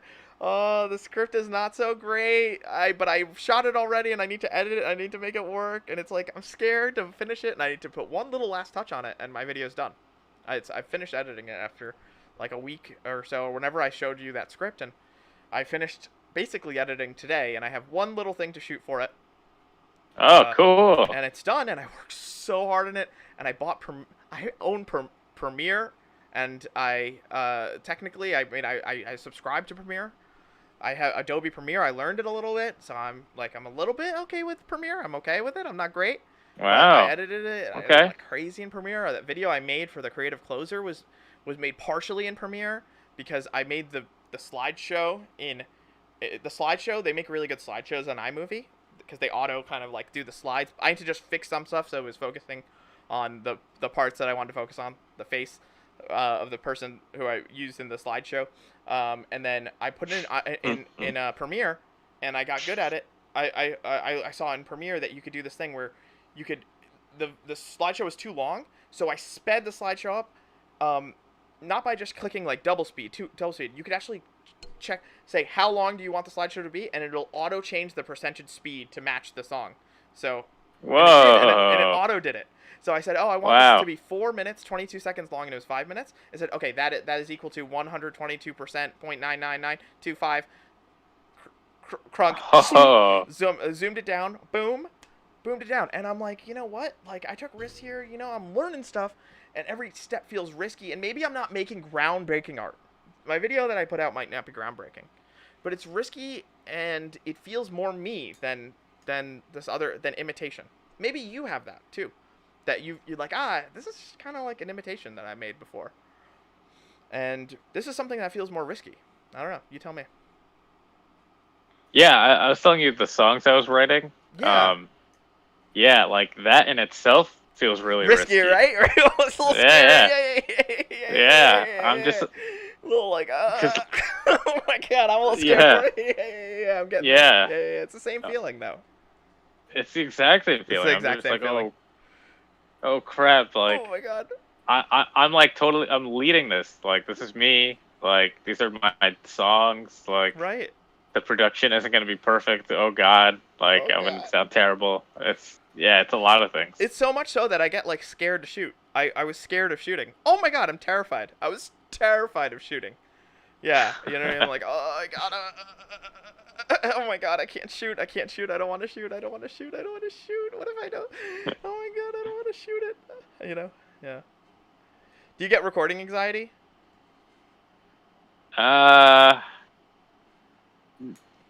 Okay, it's funny. Like before recording, I do, but then when I'm doing it, I don't. Yeah, that's like, yeah. So it's all the pre-thinking it. Yeah, of course, and then, like, that's what I mean. You just freak out. And then you're in it. You have no choice but to just be in it. Like, the worst part is if you have to record something later, because then you're like, oh, I gotta get the anxiety back. Like my final part that I gotta do, but luckily it's only like a couple seconds long, requires no editing, and I'm just gonna. But it's. And then I can put it out. That's cool. That's cool. The thing with Premiere, though. Oh yeah. How sick is that, dude? That's awesome. I just was like. Go ahead. I'm sorry. I'll tell you why I got it. Yeah. I was gonna say I got to get myself Premiere. You know, for the 2 videos that I edit per year. Right. So it gives you a 7-day free trial if you want to try it out. But it can be a little something to learn. But like. You know, whatever you use is fine because you do a really good job with it. But like, hopefully, I want to just get better at it. Like, it just feels good to get better at it. But like, really, what started this all was how I wasn't like when I was doing the interviews. When I was doing them, I was like, oh man, this just feels like I don't know. This doesn't feel like what I'm supposed to be doing right now. I gotta do something. Wait, the editing part. When I was doing the interview. Oh, the interview. Yeah, with the people, and I was like, and got folks on, and I'm happy I did them, and they're interesting, but they just didn't feel like I was like, oh man, this is the time I have. I don't have that much time to do stuff. I have very little time. It's a big anxiety I have about stuff too. It's like, oh, I don't have that much time, and maybe I'd keep doing this if I had just like extra free time, like maybe more time to do stuff. But I only have so much time, so I gotta, like, I'm not getting my message out right now. Like, I thought more of my personality would come out in those, and it didn't. It comes out here with you, and that's why, and, you know, but even if we didn't do this, I would stop the stream right now, and I would just talk to you, because I like talk. That's what I want to do with you right now, because we have a lot to talk about. We still haven't talked about Slaughterhouse 5, but, yeah, I got it, but I was working on it. I was like, you know what? I'm gonna do it, and I'm gonna do it right. You know, I'm gonna do it beginning to end, and I'm gonna script it. I'm gonna shoot it. I'm gonna edit it. I mapped audio. I synced audio with video with using this wonderful Focusrite that you're letting me use. I sync the audio. I do my claps to sync my audio. I synced it in Premiere. I find the waveforms from the audio from my DSLR, from the audio from this guy and the thing, and I sync it. And I go clap, clap, clap, and I sync it, and I do it, right? Nice. And it was so cool. And I'm like, I'm gonna do every step. I'm the editor. I'm the talent. I'm the this. I'm the that. I'm the script writer. I'm the writer. I'm the director. I'm the talent. I'm the post. I'm post production. And You I'm feel managing powerful, right? It It's makes you feel powerful. everything. I'm every step of the way. And you're right, it is powerful because I'm really getting my message across of what I am thinking. Maybe not perfectly, but closer than I was before. Yeah. And that made me get it. And that's why I did it. And I'm like, you know what I mean? It's so funny. If I didn't do those interviews, then I wouldn't have felt like it doing those things. And I'm like, why didn't I just start doing this earlier? I don't know why I didn't start doing it earlier. I just, you know, I think that a large part of my life, I just really didn't want to be the editor guy. You know what I mean? And now I have a super powerful computer that can handle it. And I just didn't want to be that guy. I was like, I don't want to be that person. And like, I was so resistant to it. But I didn't realize how much, like you said, how much power it gives you. And I didn't realize in its own way, this is art too. Not just that part. Yeah. You taught me that just now, a few minutes ago. It's a form of artistry, you know what I mean? It's like you're the writing is artistry, like deciding what you're gonna post, cut up a film and make it. You know, people care about the way movies are cut. You know what I mean? Like what makes the final cutting board. You know what I mean? And what's the movie that comes out? Movies are only an hour and a half to 2 hours long. You know what I mean? Like there's a lot of stuff that's cut. They shoot for a while. And so, yeah, you know what I mean? Like, who's going to do the graphics? Who's going to do that? Who's going to do that? Who's going to do this? And you're just like, each video is a short film. That's how I'm seeing it now. Like, it's a short film. Treat it as such, and it'll be a product you're proud of, rather than just being like, oh, I'm just crapping stuff out. Like, when we were doing the stream, I was like, this is, like, not something I really, like, before. Like, this is a podcast. It works. It's once, you know, it works, and then, like, but it's important to do stuff outside of it. You know what I mean? Like, it's important that you're making stuff outside of this, you know? Like, it's not interesting just to be, like, people... To me, it's not that interesting to be just two guys, me and you talking. It's like, yeah, we're talking, but we also have other projects we're working on that are representative of us. So we have more to say about these things. So, but yeah. But you're right. It gives you power. And I resisted that a lot of my life. And I shouldn't have. But I did. Because I didn't see the power in it. And maybe I was making the same mistake they are. I'm not seeing the power in the producer. I'm not. Right? With my previous work. Because I'm like, I had one video that I edited really well in the past couple of years. And it was really hard to edit because my computer was really slow when I made the Rises video. And I ended up getting like 1,000 views. And I was like, whoa, that's kind of cool. And I was kind of happy with it. And it was fun. I'm kind of happy with it. There's things that are wrong with it. But it was the best I could do with the computers I had. It would like mess up sometimes when I was putting the graphics in, just like, and I wouldn't even know what the finished product was gonna look like sometimes. But I worked hard on that, and then I stopped because it was so hard to work through that. And I was like, oh, I don't want to do this. I just want to be, you know. And I was trying to do a daily thing, and I'm like, no, stop treating it. That was another thing. I was putting these time limits that were way too short on myself. We always talk about deadlines, and so all this stuff, you know what I mean, and. Like, just like this album, it's like maybe they just like no, give editing the same care give it the love and like give it the TLC, right? Tender love and care or whatever that it needs. And it will repay you. It will repay, you know what I mean? Like it in a lot, in tenfold maybe. You should become an editor. You should like learn just editing. Just editing, inside and out. Like learn the program. And just get really, really, really good at that. Right, and not do anything else, right? And just edit and go on Fiverr and just offer to edit people's videos. Yeah. It's funny, once in a while, like rarely I get asked to edit something for someone. Once in a while, not that often. But I do get asked to edit some stuff. And it's fun to like when someone asks me to do an editing project. And yeah, you know, Like the video you made, like you made that awesome video, dude. Like you made that sick video where it's just you playing with your like all the different instruments. Stop it. Playing all the different instruments, like playing alongside yourself. That was crazy. Yeah, that was a lot of work. Uh, And hard to do, right? And and things were kind of messed up, right? A little bit, right? You had some computer problems, like I did. And now you have a sick yeah, it was like computer, so you can do whatever you want. exactly. Like I had to use my Switch to like listen to the song, Right, and I'm like, right. That's uh, yeah. It's just like, it kind of reminds me of my Rises video. It's like, except better. Yours video is awesome, and my video is thanks. cool. But yours is awesome, and I think they're kind of similar in that way, though. It's like this attempt to make something really interesting, but like our tech is like really limited, Oh yeah, it was and never again, we pushed never again ourselves. on that laptop. We Yeah, pushed ourselves too far on it. You know what I mean? We pushed ourselves too far, too fast. Like yeah. I was trying to attempt daily vlogs, dude. Jeez. I just No. wasn't on that level, man. I just was like, and I don't even want to. I want to make, if you treat it like a short film, which it is a short film. It is. That's what YouTube is all about. That's what videos are about. They're short films. You got to do it right. Also, nobody watches Do it short right. films. But if YouTube No. videos are videos that people actually, short films that people watch. So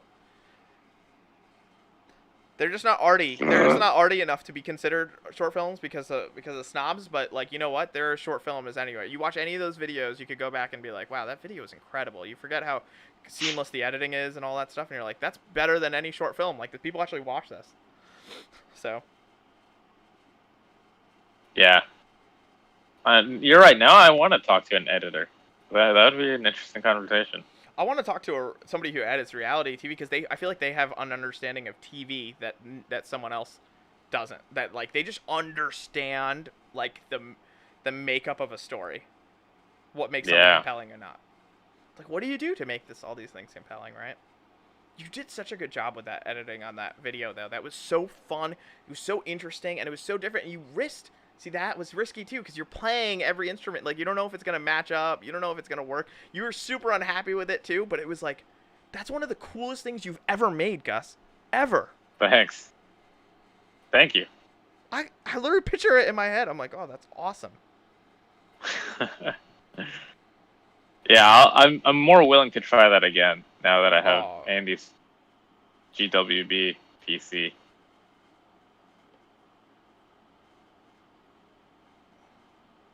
Yeah, it's good to have the computer. Yeah. Yeah, it's just I mean, I couldn't even with the laptop I had running like if I couldn't even preview. That was that was a real problem. I couldn't preview like all because it was like 5 or 6 different tracks or I something, know, that's right? what I was having trouble with, the preview. Yeah. So like you can't like just export the video over and over and over. Like that takes like an hour just to export, just to hear yourself, just to like see if it syncs up. It was a nightmare. Oh my gosh. Right? just that. Yeah. But no, it'll be cool now with the PC. I'm gonna definitely. I'll think of something. Like I'm more open to edit stuff now, like because it's fun. Like just I like to sit there with, if I have time and like Right. just you just have to be a little patient, have kind of like a vision for what you're doing, Right. and it can be a lot of fun. Yeah, and now you have all the you have different instruments to play now to make that happen. Yes, Yeah. yes, I do. That's gonna make things way more interesting that I have that. Like Right? for like the next cover video. Yeah. Or just any cover you do in general, like you'll have the other instruments, you'll be able to play them along with you and put them together and like layer them, and that's it. You could cover an entire song on your own. Yeah. Maybe I'll cover a BTS song.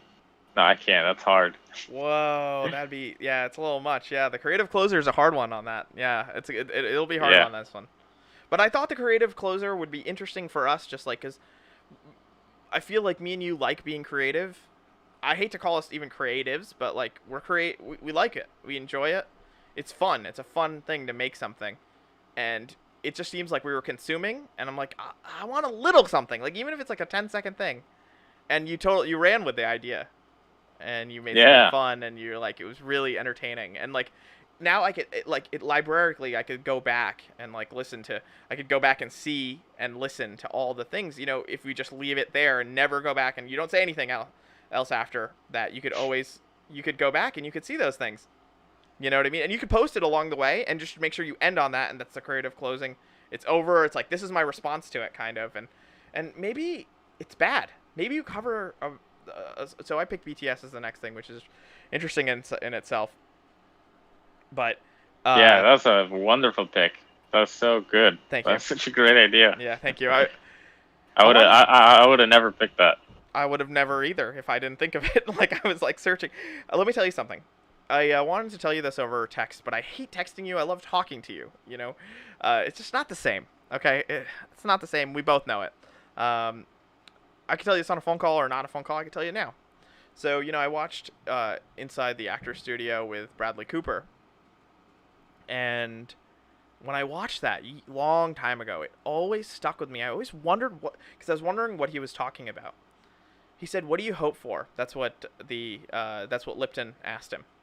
What do you hope for? And Bradley Cooper says, "I hope for inspiration." And I was like, what? What is he talking about? He hopes for inspiration. Don't you just read the text and then you go ahead and you do it and you perform it, and like it's whatever you came up when you read it, or you read it a couple times and then you're like, you got to memorize, and then you do it. But it's like, no. You really do hope for inspiration. I completely he's so right. I watched that maybe 7 8 years ago, maybe now. I watched that, and I never understood it until maybe the past year. Maybe even only now. Only now, Gus. Like, maybe it's a strike of inspiration you hope for to say, maybe we should get Lou Reed on this album. Wow. Yeah. That's incredible. He hopes for inspiration. Like, he pauses after he says that line. Like, he says, I hope for inspiration. He's so, like, his Inside the Actor Studio is incredible. This is a great watch. But, like, that really stuck with me above all else. I was like, what the heck? Why is he waiting for that? But I feel the same way about the reviews even, or anything now. I'm like, I hope for it too. I hope for it too. Like, I'm searching for it. I'm searching for it. But I'm hoping for it too. I'm searching and hoping at the same time. And when you pick this album, and when I pick an album every week, I'm like, I don't want to just pick this. Like, they said I should just pick another Juice. I should just pick a Juice WRLD album. I have never picked a Juice WRLD. I have never picked one, and I love Juice WRLD albums. I love them. I don't care how popular they are. They're awesome. Those first 2 albums are sick, and I'm happy that I listen to that stuff. But I don't need like to have you guys just listen to my favorite stuff. I don't need that. I don't need it to be crapped on or anything, you know what I mean? It's beautiful to me, whatever. Like, if I want to share it with you, I can say, hey, here it is. And you'll listen to it, and that's it. I'm fine with it. That's not the point of this, you know what I mean? It's not like, to me, it's not like, just share my favorite thing. I wanted something, you picked something challenging. You picked art, okay? We went over it, why it was so great, a great pick. Now, I wanted to pick something I was like, The reason I was looking was I was like, you know what? I want to pick something that is trending. So when we do a video of it, it gets popular. Somebody searches for it and people find it, right? Because even not all of Anthony Fantano's videos hit 1 million views. Even his Lulu video is like 250,000 views, and he puts a lot of effort into writing those reviews. I mean, that's crazy. But not all his views are millions. A lot are, not all of them. Some of them are 200. Some of them are 300, around there. 1,000. That's a lot of people. But like, it's not just important to get to that 1 million, right? And I thought to myself, I'm like, oh, okay, interesting. Like talking about these random albums might not be that interesting to people. That's like, they're not relevant. We're not picking anything popular. And I'm like, I looked at the most popular. I searched what is the best-selling album of 2020, because I want to find out what is actually the most popular album. And I found out that BTS Map of Love 7 Map of the Soul? Map of Love. I don't know actually. Map of Love. Uh. Um. Map of the Soul 7. Map of the Soul 7 is the best-selling album, and has of in physical sales has outsold every album globally. And the That's one line saying something. that's saying something. It outsold the top 6 albums that are on the Billboard that were above it. So it was more popular in the U.S., but it still didn't beat the sales. People are still buying it. It's like, this is interesting, because we know the rest of those guys. I was looking at the top albums sold. I was like, I kind of know these guys. I know the names. I listened to a little bit of the music. I was listening to some of the music. Oh, I know this stuff. Am I missing anything here? Wait, we don't know anything about BTS. We know nothing about them. We know And nothing. this is the first K-pop album we're gonna dive into. Right? In almost 2 years, or 3, or I don't know how long we've been doing this. 2 November. Yeah. And first K-pop album, but this is a phenomenon. I only saw them perform one time, and when I was watching New Year's Rockin' Eve this past year, and I saw them perform, and I was like, I didn't really hear much of the music. Like this is not like the height of like it's hard. They're playing in the cold. Like it's you can't. Yeah. It's not like you can't really. Some of the volume's good and stuff like that, but it's hard to get that stuff recorded right. This is not like what they're known for. This is not like, oh man, they got super popular after that thing. No, they're popular, and we know nothing about them. They're not really on the radio that often, and their songs aren't really on the top 40 list, really. So we're not like, people aren't showing us their music really that regularly. We just know people who tangentially know about them, and I'm like, I don't really like that stuff. And you're like, oh, okay. Or we have one friend that kind of likes K-pop, and that's it.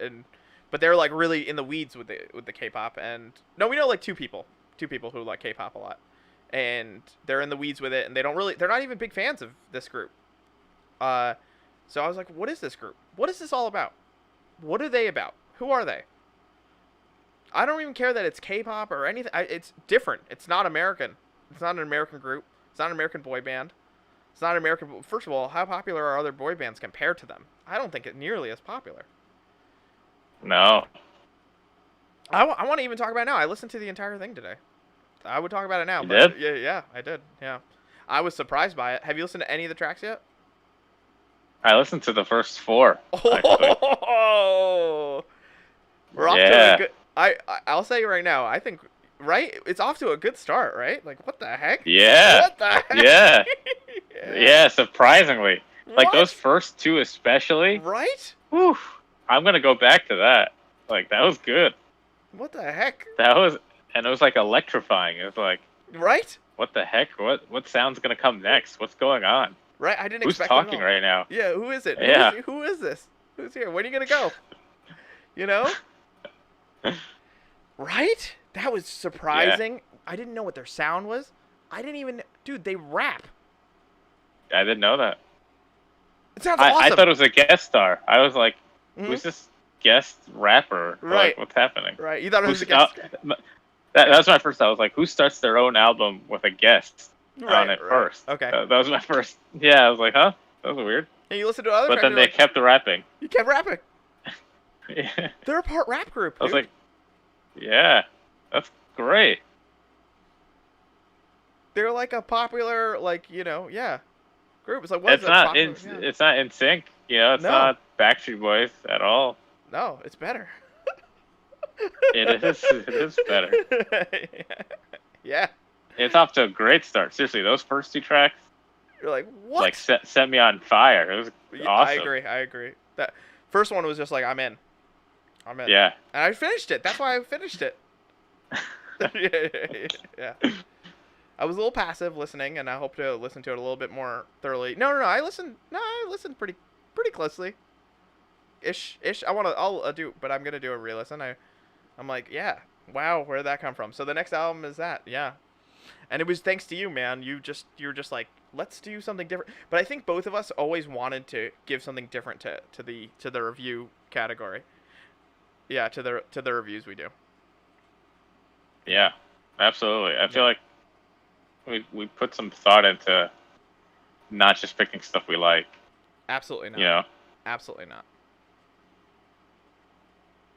Right? It's because just it's I don't know. It just pick stuff that matters. I don't know. That's more important. Like right. that'll create discussion. That'll just say something different. Right. You It, like you it doesn't want. have to be like this out. Well, go Doesn't have ahead. to be like this out there album every time. But No, it doesn't. it, I don't. I'm not going to subject you to like. Okay, let's do the Strokes first album, Strokes second album, Right? Strokes Right? right. Like I like that stuff already. Like I you like it know, already. I like like it already. it's fine. It's not groundbreaking. It's like Mhm. who cares? Like I don't even want to. I don't even want to do that. Right? It's just like I picked I picked the Slipknot album because it was surprising to me. I thought they went in a really different direction than they normally do. But I never picked Iowa, even though Iowa is really important to their album stuff, and I want to listen to it at some point. Maybe one time when we're able to sit together, we'll just put on Iowa and just listen to it together because I think that's a thing we want to do together. Um, but do we want to like we could do that? You were But supposed to pick it actually, and then something tragic happened, and we ended up not doing it. right, right, and it was just like. And that changed everything. I was doing these reviews. I was streaming alone. It was crazy. It was a crazy time, man. And it's just it goes back to though like that we're trying to pick stuff that's interesting, and I never picked it because I'm like it's old, it's done. You didn't pick Floyd, and you can at some point because if you feel it's right, it's right. And if it feels like the right time, you do it. But you're using your thought. But I'm looking for inspiration. I'm actually struggling each week. To me, this is like a form of creativity. Is picking the album. It's actually a piece of creative. It's like oh, and I'm searching. I actually listened to a bunch of tracks. I thought I was gonna be the comedy album guy for a while. I thought I was just gonna keep picking comedy albums. I was like, oh, I'm gonna pick a comedy album. I'm gonna be the comedy guy because I like comedy, and I do like comedy a lot. I love comedy. I don't like comedy. I love comedy. But I listen to other comedy albums. And I'm like, there's nothing I really want to share. Like Danny Tosh is relevant to all of us because we all know him. Like I don't really need to be the comedy album guy right now. It's just not hitting. And I was like, I'm lost. And then with this album, I was like, oh yeah, that's great. Like I was looking for it because I was looking for something that was trending because I was looking through Google Trends and I was trying to, ooh, what's gonna trend when we listen so I get some more views, some delicious views. But then I was like, Yeah. whoa, best-selling album that I don't know anything about. And then I looked for other stuff. I'm like, I'm not gonna be the best-selling album guy though. I don't even think I could do that. I'm gonna have to wait for inspiration a month from now, and I'm gonna search for it. I'm gonna spend that week, but I don't think it's good to plan like 3 weeks ahead. It's good to plan that week up, because you build Yeah, like yeah. 4 weeks. It's too much because too many things change, and the picks other people make you have a certain response to it, Exactly. right? It's not like one of our members who like has the whole collection for like 2 years, right, like laid out. ready to go. Right, exactly. Sorry, I cut you off. No, you didn't at all. No, you're absolutely right. That's exactly what I was trying to say. Yeah. You're not. It's like, it's improv. It's listen and respond. Yeah. And it's like you're not gonna listen or respond. This is not chess. You're not planning 10 moves ahead. You actually don't know what someone's gonna do. This is not chess. No. This is MMA, man. This is like, yo, you got a haymaker coming at you now. You're like, dude, I'm gonna totally knock this guy out in round 2. It's like, I don't think so, dude. He just suplexed you. All right. This is like you gotta just be ready. You know what I mean? Yeah, I'm stuck. I'm stuck most weeks. I'm just like racking my me too. brain. I'm racking my what I'm brain. gonna do. Yeah. It's kind of beautiful. I love that. Is that weird that both of us do that? We Yeah. struggle with it, right? We're like, because we treat it like a performative act. That's why. Yeah. Yeah, exactly. Why? Why does everything have to be performance with us? Everything has to be. Can't you just I don't know. John? Can't you just be? Never. Just pick your favorite stuff. Everything's a performance with us too.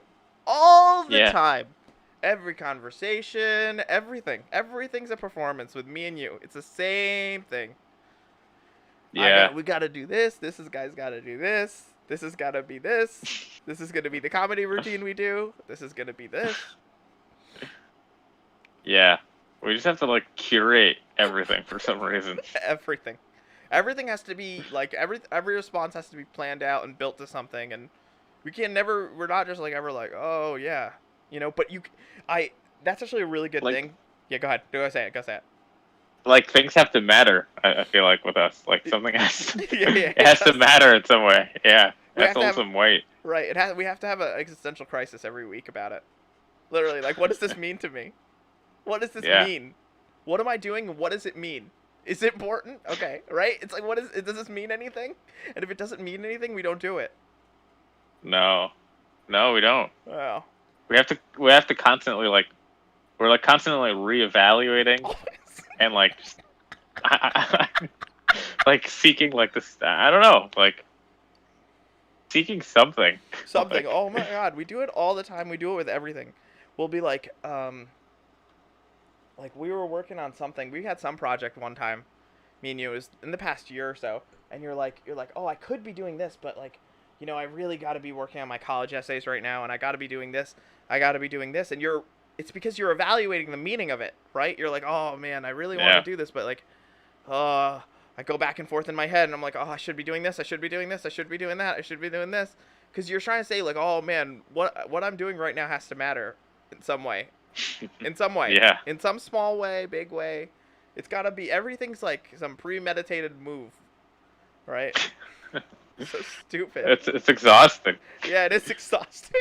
It's how we live our lives. Everything. We do this. Everything's a bit. Everything's a bit. Yeah, I'm not trying to make those other guys laugh in that chat. No, it's not almost possible. No, it's like everything's a bit. Everything's a lie. We're lying. Why'd you say that, John? Why'd you say that to him? Why'd you just make that up in front of them? One time I said something to someone when I first met them, and I can tell you off stream, and I told them a lie, right? An obvious lie. And they told me they've just met me, and the third sentence they said to me is, I'm gonna kill you. Literally. It was so scary. And to that day, I was scared of that person for a long time, because they told me they were gonna kill me. And it was so scary. The worst part, that's not the first person to tell me they were gonna kill me. Yeah. And it was, you know why I said it? You know why I said it? Because of a bit, dude. That's why. It was some bit that was obvious, and they told me they would kill me. And I knew I didn't have to do it. It's Anthony Cumia, on Opie and Anthony. It's that video, where he's like, oh, I knew I shouldn't have done it. I did it though. I had to do the bit.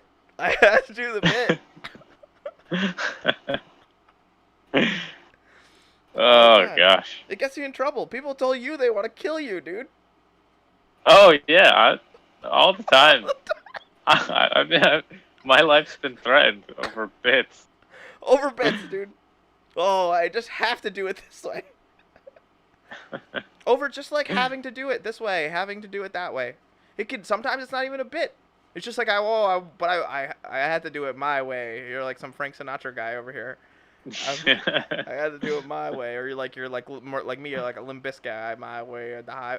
No, it's better. The Frank Sinatra one works better. I did it my way. That's the truth. Right? Like, oops, I did it my way, and I got in big trouble. Yeah, it goes back to the risk taking. It does. It does. It's almost like impulsive. It's like a problem. It's like. Yeah, I don't think parts of that are healthy. No, I don't think a lot of it's healthy. That's why most people haven't been told they were gonna be killed. We grew up in the suburbs. I'm gonna kill you. I'm gonna kill you. I'm told that. I'm gonna kill you. Oh my god! I hate this person. I'm so scared. I've had voicemails left from me told me that they're gonna kill me, dude. You have too. That's it's all this. It's like a little bit. It's the risk taking though. It really is the risk taker. Oh Yeah. man, do we get ourselves in trouble, man? It's all Yeah, I gotta related send though. you an excerpt from that book. I gotta send you an excerpt from it. From which book? From Can you say it or no? the Underground. What's No, it to called? the underground. Yeah, yeah, yeah. Oh, the guy who wants to break it, right? Yeah, the guy who wants to break everything. Yeah. Would you recommend? I finished Slaughterhouse-Five. Would you recommend jumping into if you had any book to Dostoevsky book that would be kind of easier maybe for my brain to wrap my head around? Is there any book you recommend? I tried starting with Brothers Karamazov because he says it's beautiful. He says that's the perfect book or whatever. And Slaughterhouse, I was like, oh, that kind of draws me to it. I'm gonna be, but I don't know if there's maybe something that you think that would be a little something good to start with. I don't know. I read 4 of them, and I think the most accessible one is Notes from Underground. I think it's like super short. It's like 100 pages. He writes easy, but like you kind of have to get used to it. It's not as clear as Vonnegut. Oh, he's perfect. That's why. His Vonnegut's perfect. Yeah, Yeah. yeah, and it's too bad because these are like translated works too. Right? Don't you hate that? Yeah, I do hate that. Yeah. Yeah. But I think like if you had to read one and you had limited time, definitely go for that one. It's like superb. It's like such a great It's a book. fiction? Fictional story? Yeah, Okay. it's basically I could give you more details post stream, but it's basically like one of our if one of our friends Okay. had like a journal, like a diary, right? Mhm. And he's like very very bitter about being a loser. He's super bitter about Uh-oh. like Uh-oh. just being like just like things not going his way and like being pushed around and just is very bitter and has a diary. That's Notes from Underground, but it's like so it's yeah. I mean, if you want to read a Dostoevsky, read that one. Like, Okay. Because you think that brother do you think Brothers might be a little too bit like of a big undertaking for a first time reader of Dostoevsky's work? yeah. I mean, if you want to like really buckle down and like read a Russian novel, Yeah. I That's mean what that one it's longer than the Bible. It's long. It's like 800 pages. So yeah, that's pretty it's long. I don't but length doesn't really concern me as much as just like a book that I can get into. You know what I mean? I don't care. As long as I get into it, I'm fine. Like I don't care how long it is. You know what I mean? I've read super long nonfiction. Like way too long. Way too long. But I was into it. So yeah. I mean, I could break it down for you, like in more detail. yeah. Uh, Yeah, but but like yeah. it, okay, it's really easy to compare them to like Final Fantasy. Okay. Like Crime and Punishment is like Final Fantasy 4. Okay. So it's like quintessential Dostoevsky, quintessential Final Fantasy. It's like this real story. It's like very plot driven and like very focused on like one character. Like it's a big redemption arc, Long book right? too. Like long book too. Not nearly as long. Maybe like 500 pages. Wow. But then Brothers Karamazov is like still very character driven, but it spreads out a lot. Kind of like Final Fantasy VI, Oh, okay. where you have like this ensemble kind of thing, Right. and like it's Final Fantasy VI is like amazing, but it's not like as laser focused as 4 is. You know what I mean? Right. Okay. So it's more like these like large concepts, Mhm. kind of thing. It's kind of like out there thinking and like pondering and a clash of ideas and stuff. Okay. Whereas Crime and Punishment is again just like this one singular idea like drawn out Right. and fleshed out to hell and back, but in like the best kinds of ways. So it really depends on like what kind of experience you're looking for. What is Notes of the Underground compared to a Final Fantasy? Yeah. Uh, I mean, if I were to start, definitely Notes. What Like no? What it's is it just in terms of a Final Fantasy? You didn't give Notes a Final Fantasy. This is hilarious, by the way. Yeah. uh, Notes. Uh, Jeez, I didn't think of Notes as a Final Fantasy, to be honest. Okay. Maybe it's not. It's a different game. Maybe it is a different game. No, Notes is like, yeah. That's an interesting question. What would Notes be?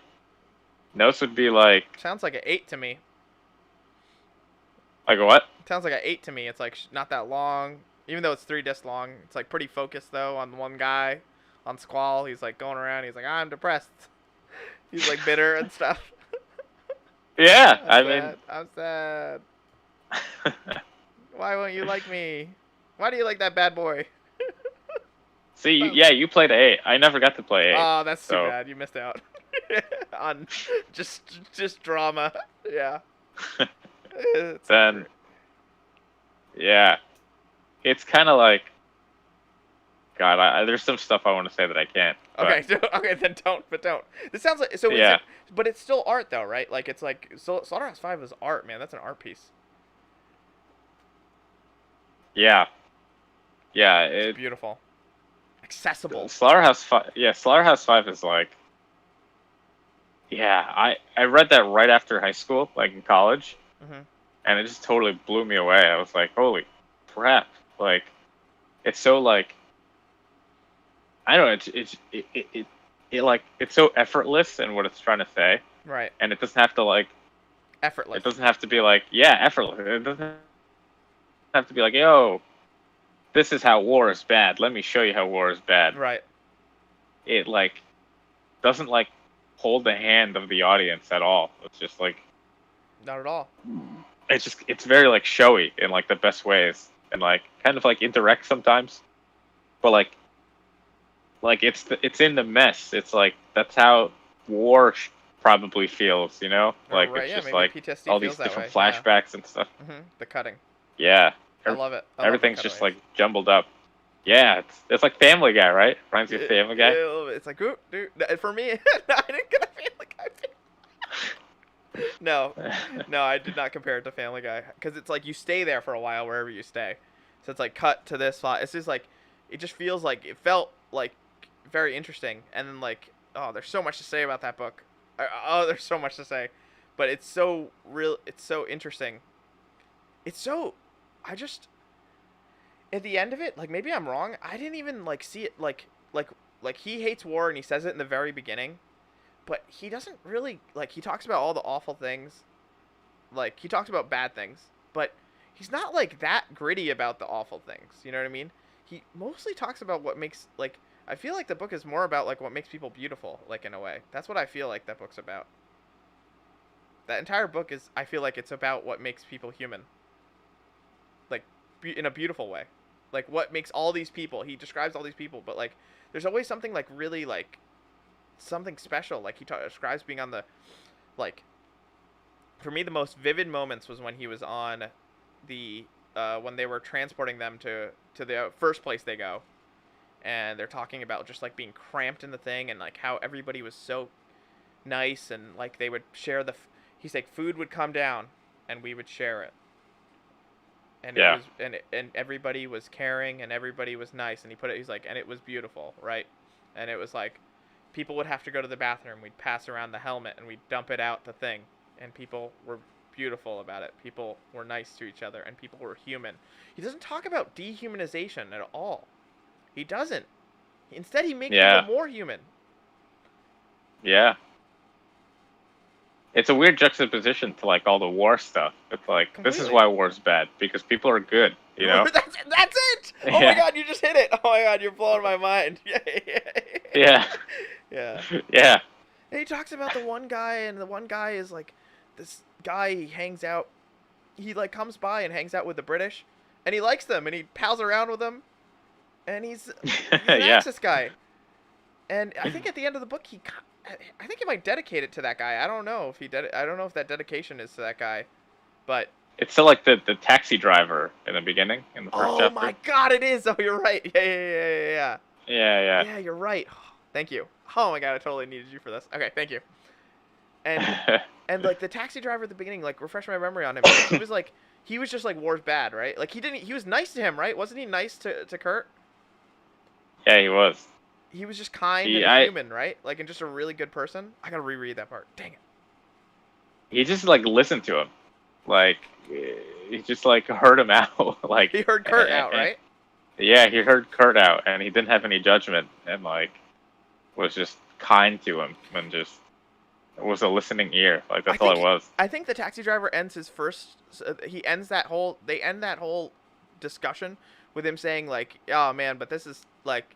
He's like, "Can't we live in a world without this stuff?" I think he said something like that. It's like, "Ah, this kind of sucks." They like cheered toward world peace or something, right? Yeah. That's what the I whole think. idea is. Like, "Ah man, why do we have to fight to begin with?" He's like, "I like this Yeah. guy. I like this guy." You know? Yeah, Yeah. you're right. Oh my God, Gus, you just blew that book out. Like, you just blew it open for me. Oh my God, thank you. I just got it. That's why it's an anti-war novel. It's because people are good. Yeah. It's like all you hear is people are bad, people are bad, people are bad. Like, ugh. This book feels fresh, dude. It feels fresh today. It's literally 2020. This book was written in what, 1965? It feels so fresh. Yeah. It feels so fresh. I know. Yeah. And I Yeah. love the aliens, you I know? love the They're alien. just I like, love it. yeah. I love it. Yeah. It reminds me of Earthbound, like Earthbound stuff. It's so goofy. It's funny. Yeah, Yeah, he's it's funny very too. goofy. He's a funny guy. It's like written in that way, and he's silly. You know? I can't wait to finish it. I just had to turn off James Franco. Like I couldn't hear him narrate it anymore. Yeah, yeah. That's I wouldn't. I like another just because that reminds me of I was listening to uh, a People's History of America, and Matt Damon is he's the reader, and he does a good job though. I mean, he's really good. I don't like I go back and forth. Like I like listening, but like I'm not like a I don't like to do many things. I'm first of all just because I'm not a good multitasker. Like I can walk and listen to something. I can't really listen in the car that well, but I can walk and listen. Maybe if I've done the route a lot, I don't know. I don't really like to. I don't know. I like to focus when I'm doing things. Like if I can't brush my teeth and listen to an audiobook that well. I gotta focus on it. I'm too dumb, dude. I'll mess up stuff. Dude, I literally almost. No, I Yeah, go ahead. I'll tell you something. I'll tell you something funny in a second. Yeah. no, I like it wasn't like I kind of had to train myself to be able to do that. Like to put on an audiobook. Like it was funny. The first time I ever listened to an audiobook, I wanted to see if I could read another book while I listened to an That's audiobook. hilarious.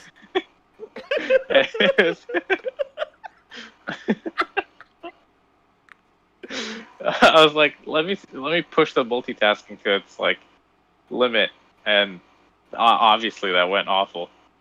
But like before, I couldn't drive and do it, and like I had to. I listened to it on the Audible app, so Yeah, like that's a great app. it's got like a 30-second rewind Yes, button. so useful. So I'm just constantly like jamming it. Like Mhm. I'll be driving, and I'll be like, "What the heck? What do you say?" And then just do it, and then I'll mess up again, even though I just pressed it, and then Right. like I'll do it.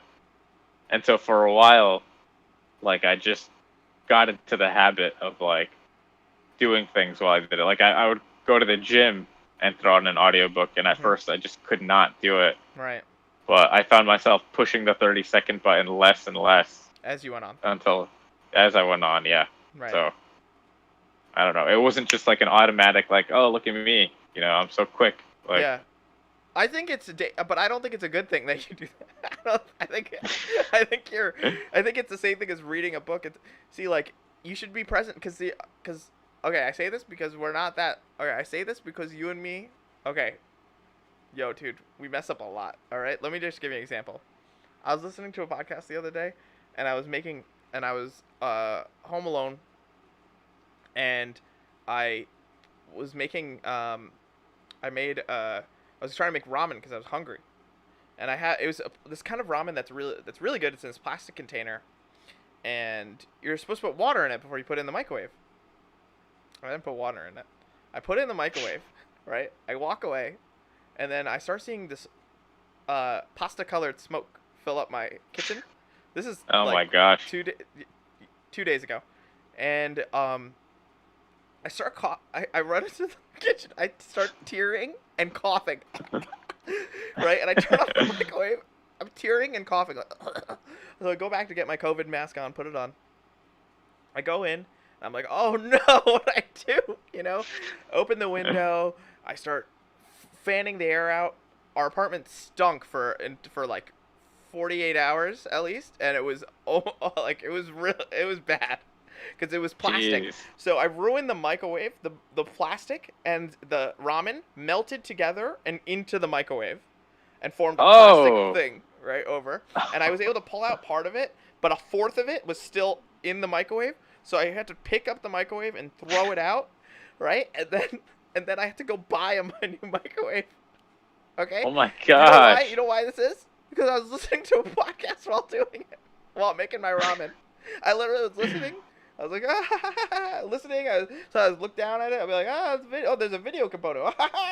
And then I let it. It was smoking, dude. It still smells out there. I had to buy all this stuff. I got all this Febreze. We did all these things to get all the smell out, fans and windows. It still smells a little bit. So that's what I Jeez. did, dude. This is what I do when I don't pay attention. Dude, I need to focus when I'm doing things, dude. I don't need to. I want to be present while I'm doing things. I do things better when I'm focused on doing things. If I'm at the gym, I want to be able to work out properly. Like, this is me saying I'm the one with all the injuries. Like, you don't even have any, right? Like, I'm with all the injuries, right? Like, but I'm sure that if I was listening to an audiobook while I was doing it, notes from Underground, I would be like, I have no shoulder right now, right? Okay, like, I think it's to train yourself to be singular focused is really important too. But like, you know what? You're a really good listener already, but sometimes I know you're not listening. But it's good that it's interesting skill to train yourself to do. But I don't think you're doing like it's good because like maybe you could get a lot of books in. Like there's two sides to this, but I'm saying I'm right about this side of it because it's probably bad. You're probably not listening to the book nearly as deeply as you want to, and you're not doing your task as deeply as you want to, even if it's brushing your teeth. Because look at me, listen to me. I didn't put water in the ramen. You know how many times I made ramen? I'm 30 years old. Okay, so that's, you gotta focus, and not just because it's like, oh, you gotta focus because it's beautiful. In some ways, like you're brushing your teeth, you gotta like think, oh, sometimes the thought you should have in your brain is like, oh man, maybe I'm gonna die tomorrow. I should appreciate this brush. I have a good toothbrush. Ooh, the lights are on. That's good. Running water, good water. I have a good life, right? Right? That's all you should think Okay. about, right? Okay. Sure. You should go to the gym, be working out, and you should listen to the muscle fibers break. And you shouldn't dislocate your shoulder and just do this and do that. Because, maybe you're just, to get that, I'm pretty sure that Arnold is not like, yo, dude, he didn't put it. First of all, I bought the Modern Encyclopedia of Bodybuilding for someone. Nowhere in that to say, put in the music to make sure you're getting the good music going to build up the great body. You know what I mean? It's like, yeah, maybe. No, he's not doing it. He's not like, oh man, make sure you listen to Notes in the Underground while you're doing this. You know what I mean? You'll take in all the deep themes while you're just like. But you know what? You might have a brain that's able of doing both, and maybe it's very rote for you to do it, and you're in great shape, so you could be doing it right. I'm just saying it's definitely not. I don't like casually doing things. You've said this to me before. You don't like casually doing things either. You're like I John, don't. I've casually done life. You know what I mean? So, but it's good that you're able to get through books and listen to a lot and stuff, and that's really good. That's still really good. If you're able to get some comprehension out of it, I have no problem with it. I couldn't do it. and I don't want to do it. It's not a skill I want to have because already I need to get good at the single focus. Yeah. Yeah, I mean, it's not like many things that I do while audiobooks. It's like, I guess, I don't know, very mundane things, Yeah, like rote. things I don't, yeah, things I don't mind doing on autopilot, Right. like gym, driving, and like if anything, I'll fuck up, like I'll miss an exit. You know, I won't miss like a like like some symbolism or something, or like Mhm. I'd rather that. Like if I was like missing chunks of, it's because I can go back. You know, I can press the button and Right, go and go back and back. try again. See, the thing is, Gus, I press Yeah. go back. I press go back, and I'm listening to it intently. Right? I press the go back, okay? And I press that during a podcast. I press that during an audiobook. I do this when I'm reading. I'm like, oh, I wasn't paying attention to that page. I gotta start from the top. It happens with, especially with like reading that's not as clear. But sometimes even when reading is super clear. It didn't happen that much in Slaughterhouse, but it happened. It did. It did at least 7 or 8 times. I'm like, oh, probably a lot more. Probably every No, time. you just dip out. I dipped out all the time, man. I dip out all the time. I read a page. I'm like, I didn't read that page. I was just looking at it. Yeah. No, it happens to me too. Yeah, it's because we have issues, brain issues. Like, oh, thinking about this. And I know I'm still thinking. Sometimes I'll go back and read that page again, and I'm like, I know I'm still thinking about this thing. I'm thinking about this concept in my brain. I'm like, wouldn't it be cool to throw something so far that you could throw it, like you could throw something and it's 50 miles far away. You could throw you could throw things to people. You're like you can just throw a package. You're like, oh, I need to pass this to Gus 3 miles away. I go whoop, and I throw it in the air and it goes in the sky and I can arc it in my head. I'm like, I got this. Like Gus catch.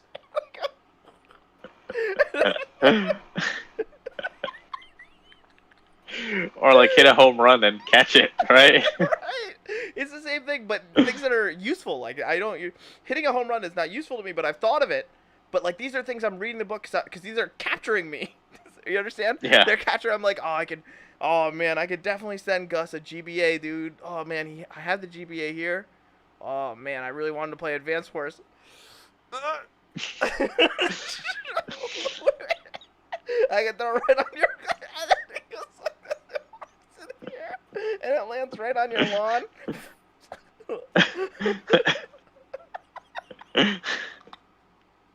These are the things that capture me while I'm reading.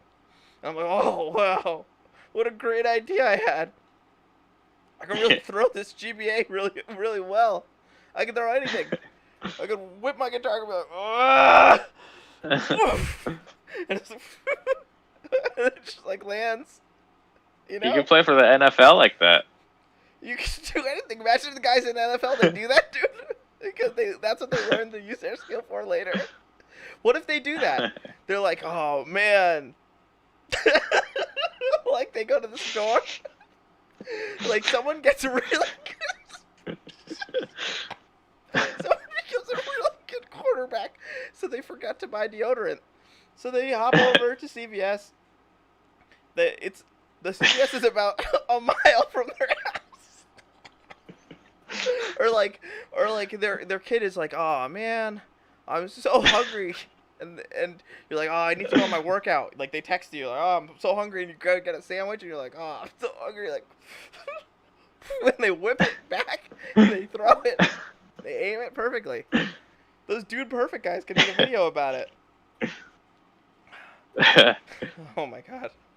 Why is that so funny? I don't know. That is pretty funny. Physical feats are very funny. Yeah. Like, there's this video that made me laugh like crazy when I was watching TV, and then there was like a news special on local news about like local New York news that was like about super strong kids, and they're these 8-year-olds, and they're like. And their muscles are huge, and they showed them doing flagpoles. Oh. I'm like, oh my god! But it's like a 20-second clip. I can never find it again. and the kid's doing flagpoles, and then they show him doing like bench presses and overhead presses. Like, but the flagpoles make me laugh. They make me laugh so hard when I think about it. It still makes me. He's doing hand presses. He's doing like feetless push-ups. I can't laugh. I can't stop laughing. There's two of them. It's just physical feats that make me laugh. What do you think it is about it? I don't know. It's just like unnatural, maybe. Right? It's impossible. Even if you, like, yeah, I don't know. It just seems impossible. Like, you take something, you throw it really far. You like, you arc it. You're like, I'm gonna throw it to Gus. Boom. You get to him.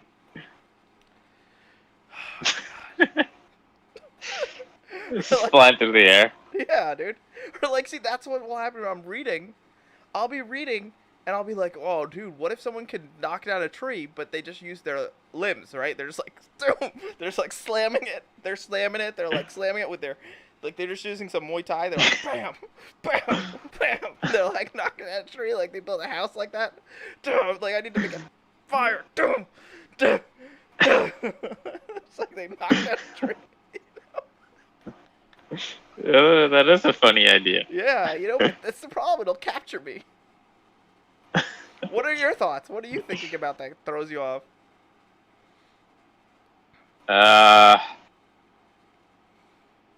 just think of like old jokes, Yeah. like just things out of context. Yeah. I mean, they're just some intrusive thought about like some memory. That'll Literally. just get me going. That's like completely inappropriate, you know? It'll be like for 10 minutes too. Or the rest of the night till I sleep. While I'm reading, I'm like, oh no, I'm not gonna be focused on this book anymore. I'm just thinking about this thing. Like, oh, like, dude, how cool would it be if all my friends made a movie together? We just made a movie, and it was like, you know, we just like made a movie or something. Like we had a set, and all our friends were there. And we're like, hey man, like got this guy in the boom mic, and we got one of our friends as talent, you know, like, hey man, you're dude, we gotta shoot, right? Ready, set, go, and then we spent a month on it. Like, oh cool, that'd be so fun to put out a movie like that. Like, it's all our friends working on it. Imagine our friends as talent. And we're directing them. We're like, dude, you're not hitting it right. Like, look this way. Look at the camera. Like, think about it. Go like this. Think about it. Be like, right? And then we just gotta get that shot. And then you're like on the boom mic. You're like, dude, we got the audio. Audio's good. You're looking at the thing. Audio's good. Audio's good. 1, 2, 3, shoot. And we're just, you know. Or like watch him deliver lines like back and forth, like a dramatic monologue or something. Just one of our like a bunch of our friends or something.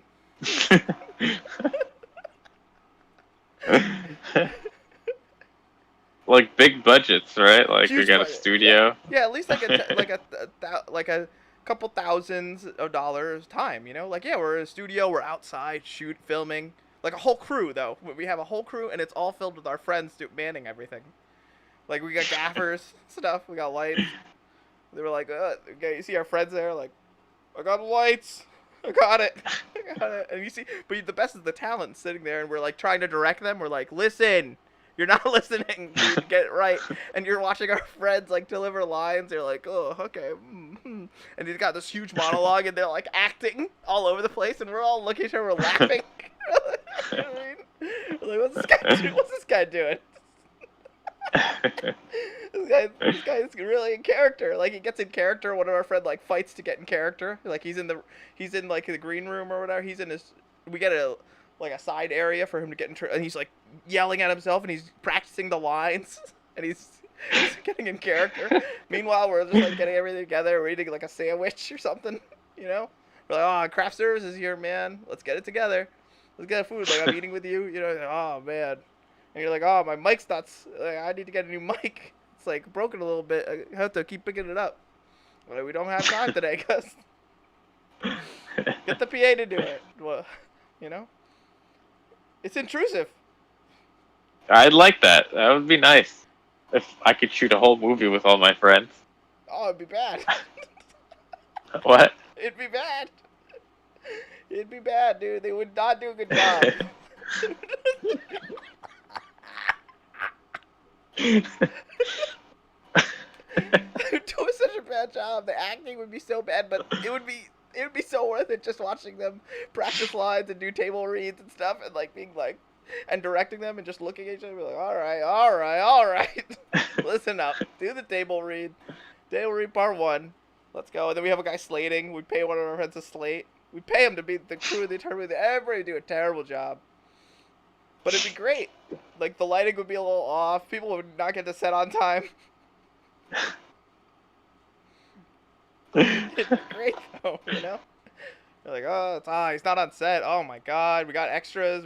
Bring the extras in. So one of our friends would be wrangling the extras. He's like, oh, I got them all together. I made them sign all the sheets to sign. They're all signed in. That's great. They're all good. We're great. We're doing good. We got a guy on camera. We got a guy on audio, lights. What else do you need on set? You need a lot of stuff. They're all doing that stuff. They're all doing it poorly. On time, sloppily. They're like, oh, I've always wanted to make a movie. Cool. They say they'd be on the movie with you. But I'd love to be just in the weeds, and I'd imagine like I'm reading, and I'd be imagining like, what if we were just like in the weeds with this? What if they gave us like a superhero movie to shoot? Not even a superhero movie, just like a drama or something, you know, just a good drama to shoot. And we're just like a comedy drama or something. Like life's good. Like we have like a guy in our like get him to be like, you know, life's good, you know, but it's hard. You know? It's a good drama. There's a couple good Life's dramas. good, Life's but it's good, hard. But it's hard. And so like there's funny moments, and then we have to shoot these super serious parts, and we have costuming, we have makeup. They're at makeup. Yeah. One of our friends doing makeup, like putting makeup on them, and like our friends is getting makeup done. They're like, dude, are you done with makeup? We gotta go. We gotta shoot. We gotta shoot this movie. They're on like little outfits and stuff. Yeah, all little outfits, all different outfits. Yeah. Costuming, wardrobe, sets. We got our friends making sets, changing the sets, reset to one, resetting everything. We got special effects guys, like some guys, and you know that's when everything would go bad.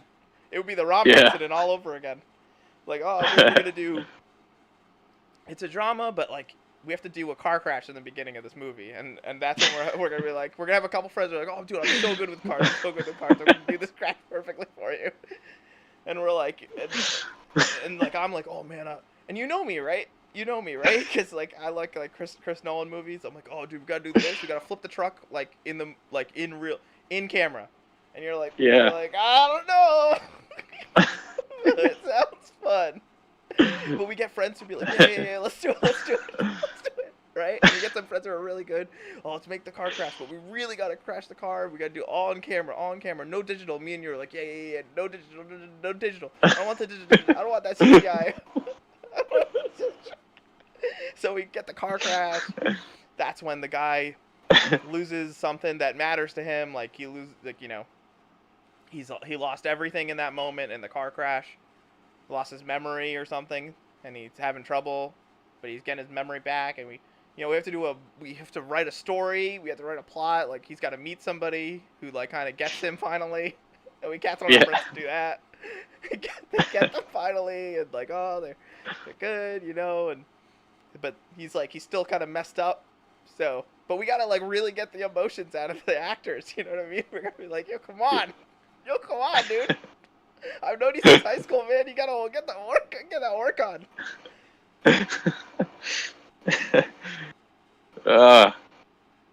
That'd be great. Classic. If I won the lottery, we're doing it. Right? Be perfect.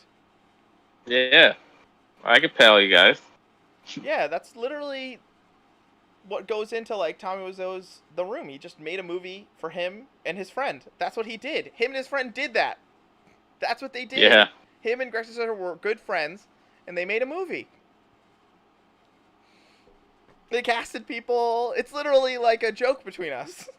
Yeah. And they're best friends. They made another movie, Best Fiends. They let someone else direct. They're like, you do it this time. But we made this other one. We never watched a sequel of it.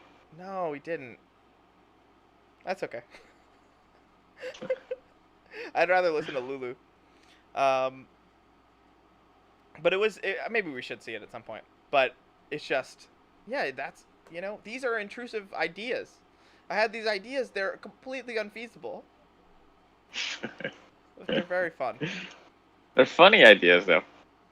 Yeah, the worst part is It's sometimes I'm serious. I'm like, yeah, I really want to think we should do this. I mean, we have money, right? We have thousands of dollars and friends. No, we need 30. We need minimum of 30. 30 and we're going to lose it all. Dude, I'm telling you, everybody's going to mess up, dude. Nobody's going to be on time. It's a set, dude. Nobody. People are going to show up. They're going to slack. They're going to slack, dude. We're going to get one guy to be like craft for services, dude. We're like, you, dude, we don't want to hire craft services. You're going to cook it all. And he's going to be like, yeah, I love to cook. I love cooking. Get your brother to cut all the hair. Do the hair. You do hair. You do hair. You do hair. I love to cook. I love to cook. Right? You know what they're going to do. They're going to say that. Oh, I love cooking. Yeah. Yeah, okay. They're going to cook. They're going to mess it up. One of us going to get food poisoning. We got set. Oh, I'm sick.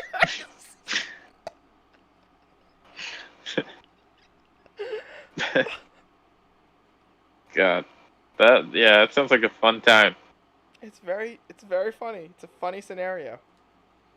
I feel like that's what Adam Sandler does.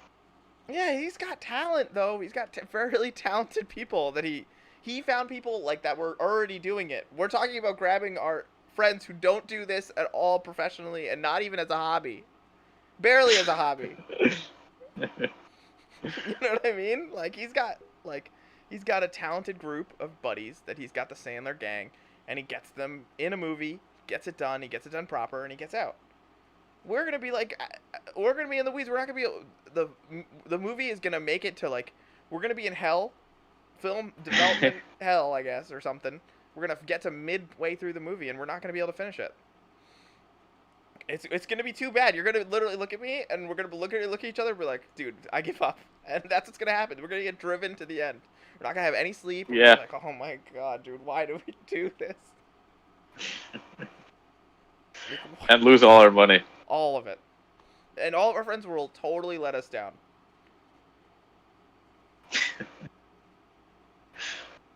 Oh, gosh. Yeah, that's funny. This is a problem, Gus. This is a problem.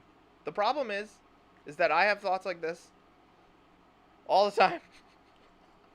Alright? You understand me? So I can't listen to audiobook, alright? This just brings us back to the point here. I can't listen to audiobook and do that, alright? I just gotta be, man. I just gotta be. I gotta do my stuff. I'm gonna die. Brushing my teeth. Oh, I might die today. But, I have this good toothbrush. This is a good toothbrush. Look at this plastic. It's very nicely made. Toothpaste tastes nice. How do you make this? How do you make this?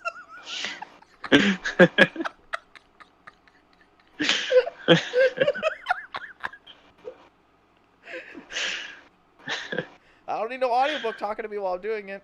It was the train. We're on the train tracks. We're stuffed in a cart. And it's beautiful, but I'm trying to brush my teeth and I forget halfway. It's a problem. Already our showers are too long. Both of us take too long. We just sit there. I just sit there and I'm like, I start forgetting. I start thinking about stuff. Yeah. I want to shower now. I get reminders. I love showers. I love it too, man. It's a problem though. I get lost in it. I get lost in it every day. Every day. I need reminders. It used to be the reminders of the boiler's out of water, John. And now it's an apartment. So, and every time I've lived in an apartment, it's it never ends. Why not just think about stuff for a long time? Why not this? And I just think about scenarios. I I'm like, oh, I gotta do this. Oh, I can do this. I can make a movie with my friends. I can make a movie with my friends. It's gonna be so much fun. We're gonna make the best movie. I just need to get the rights to this comic book. Don't worry about it. I can get it. I'm gonna make this. I'll have simple things I'm gonna conquer today. I'm gonna be ripped by the end of the week. You know what I mean? I'll think I figured it out. I always think I figured it out in that shower. I come out and I'm Yeah. like, then I was like, I'm gonna do what I thought about in that shower, and I get out, turn off the water, and I'm like, what the heck was I thinking? Yeah. Oh god.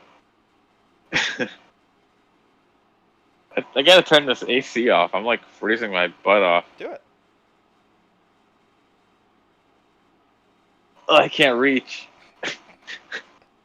I'm so comfortable. Imagine you can stretch your arm out a little bit though, like.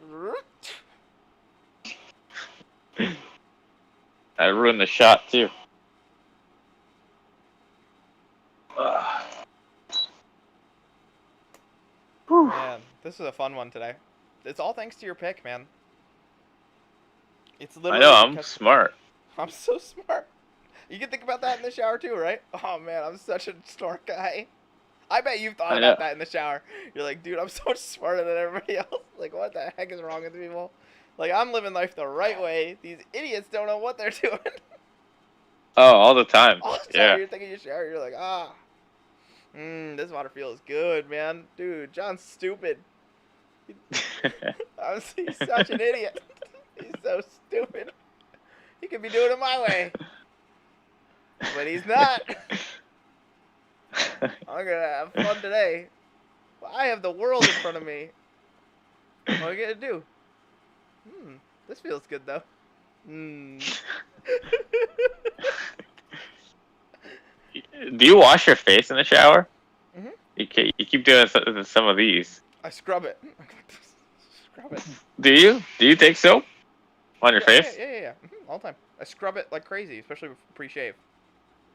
Really? With soap? Like a bar of soap? No. I can't use bar soap. I break out in rashes Oh. from my body. My body is extremely sensitive to soaps. Extremely gosh. sensitive to soaps. Extremely sensitive. I can only use soaps for sensitive skin, so I need to use very very sensitive skin, dermatologist approved soap. It happened to me as a child. My mom was like, "What's happening to you?" And the doctor was like, "Stop using this soap on him. He can't handle it." I was like, "Oh, okay." There's a lot of things that were wrong with me as a kid. My mom was like, "I don't know. You sure?" They're like, "Stop using bar soap on him. It's not. It's literally his skin gets so dry. He literally is rash from the top to bottom. He has rashes all over his body." I'm like, "Mom, I can't see the board." So you don't even use soap? I don't use soap. Right, exactly. That's what you took from this. And then I can't see the board. And I was like, I don't know. I think you could see the board. I was like, the school nurse keeps saying I failed the vision test. I think you're fine. And so it took like second grade. They're like, I think we need to get this kid glasses. It's like 2 years in. I was like, I told you I couldn't see. Yeah, it's the same thing with my parents.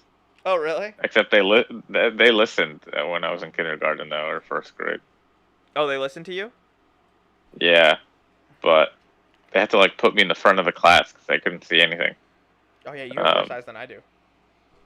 Yeah, I literally couldn't see, and my parents felt really bad because they would make fun of me because they'd be like, "Oh, can you grab that thing over there around the house?" And it would be like right in front of me, and I wouldn't see it. Right. And they'd be like, "Dude, it's right there." Right. There's a little joke for them. Yeah, Your it's inability like, to see. I mean, don't you think it'd be obvious? Like, if your kid couldn't see stuff, like, you'd be like, oh, maybe he might need glasses. Yeah, definitely. Like what happened to me is I would get in huge trouble because they say you're sitting too close to the TV, and so they'd put me right in front of the television, and you like this, and I was like, no, I hate it. I would say that to them, I hate this. But I can't. But I would sit close to you. I didn't even know why I was sitting close to you. I couldn't see it that well. See, my eyes are a little better than you. My eyes were better than yours, not better than you have now. But like my eyes are functioning without my glasses. Like I could do stuff, right? I just need like slight adjustments, like closer, and I'm fine basically. But you can't see at all. Like you could things would be in front of you and you couldn't see. So it was harder to discern like if it was actually a problem for me or I just being a little jerk. Oh, that makes sense. Right. Yeah, I couldn't. I was like, what is it? Astigmatism and myopia. I had both. So That it's like sucks. I couldn't see close or far. I just couldn't see. Yeah, I know. Astigmatism's like yeah, that's what I have. But yeah, I got it fixed up. But yeah, wow. Okay, guess we're almost at, let's see, like our actual time. We've been talking since 8, but we're almost at 2 hours and a half here, man. Oh snap! It's almost 11. We did a great job with this one, and I think it's just it. You didn't phone it in with your pick, and I think that says a lot. And yeah, thank you. Yeah, no problem. Yeah, I'm great. Once I picked it. Yeah, yeah, okay. Go in the shower and think about it for a while. I'm pretty great, huh? I'm pretty great at stuff. This. I Hmm. don't shower. I don't shower like this though. Oh, you don't? Okay. You're probably just standing there like I do, like this. Feels Yeah. good. Feels good. Hot water. Feel good. Feel great. Yeah. But yeah, no, good. I mean, we can have a discussion no matter what together. Like, but this is like a really. Feel like I learned a lot listening to this album. So thank you for picking it. And we did. Thanks for the insight.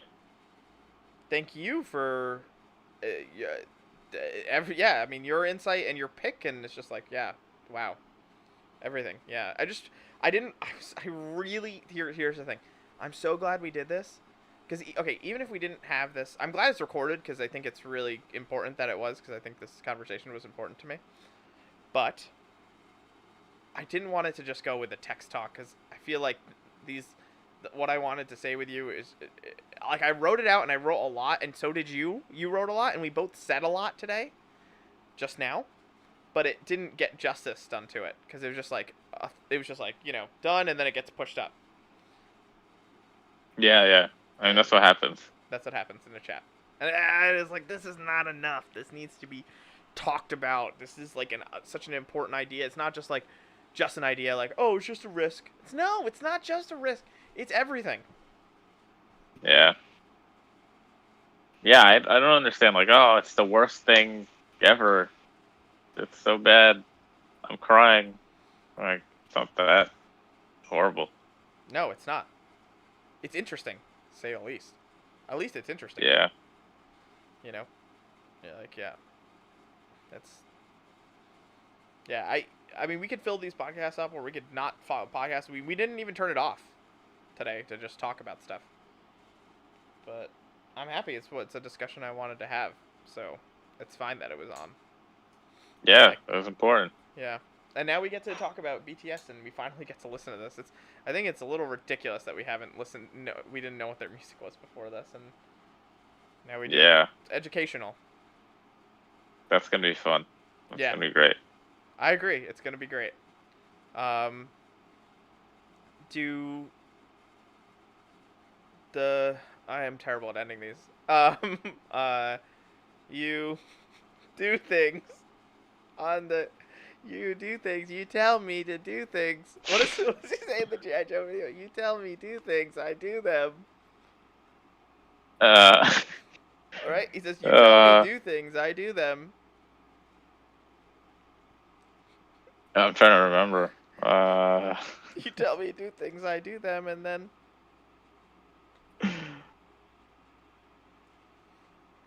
guy, we gotta rewatch it. I don't remember. oh man, that'll be fun. So tell me one thing. Did this album inspire you artistically? Um, no, Okay, cool. no, it did not. Nope.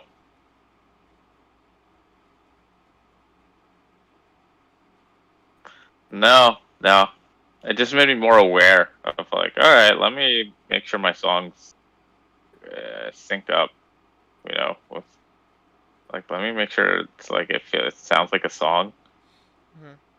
That's a way of That's it. inspiring. That's a inspiring. You want to make a better song. Not better. I want to make a song. Yeah, Like I want something musical. to. Yeah. So Yeah, I guess yeah. in that way. To see people like really mess up, like that's so. I feel like it's everything Vonnegut was kind of like going for. It's beautiful. It's like that's human. This is human. This is a human thing, and this is not an inhuman thing like we were talking about earlier. And I think that, yeah. So honestly, thank you to Metallica and Lou Reed for doing this. I'm really happy they did. Even if I they know. didn't do it right, like in a way, they didn't finish the production right. Right, whatever. They didn't. Hey, at least they tried. They tried. Something's out there. Whatever. I didn't You listen to got to Death give them that. Magnetic. I didn't listen to Death Magnetic at all. Not Oh, even a really? track. No, not a track. Not one track. No, I probably will now. I forgot about them, dude. Not even the single. Like they have like Nope. a popular single. It's it's not bad. It's not bad. I I'll listened probably to it for a little bit I'll probably go back and listen to when it. it I just first came forgot. out. I forgot, dude. There's so much stuff out there. Yeah, yeah. So, There's a lot. oh man. Let's wrap this up. So thanks for being on. There's the yawn. I'm gonna stop the Yeah, I'm stream. getting sleepy. Take care, everybody. Hope you, the one person watching on Twitch. Thank you. Go to gusandjohn.com. We got 2 emails on there. Join us.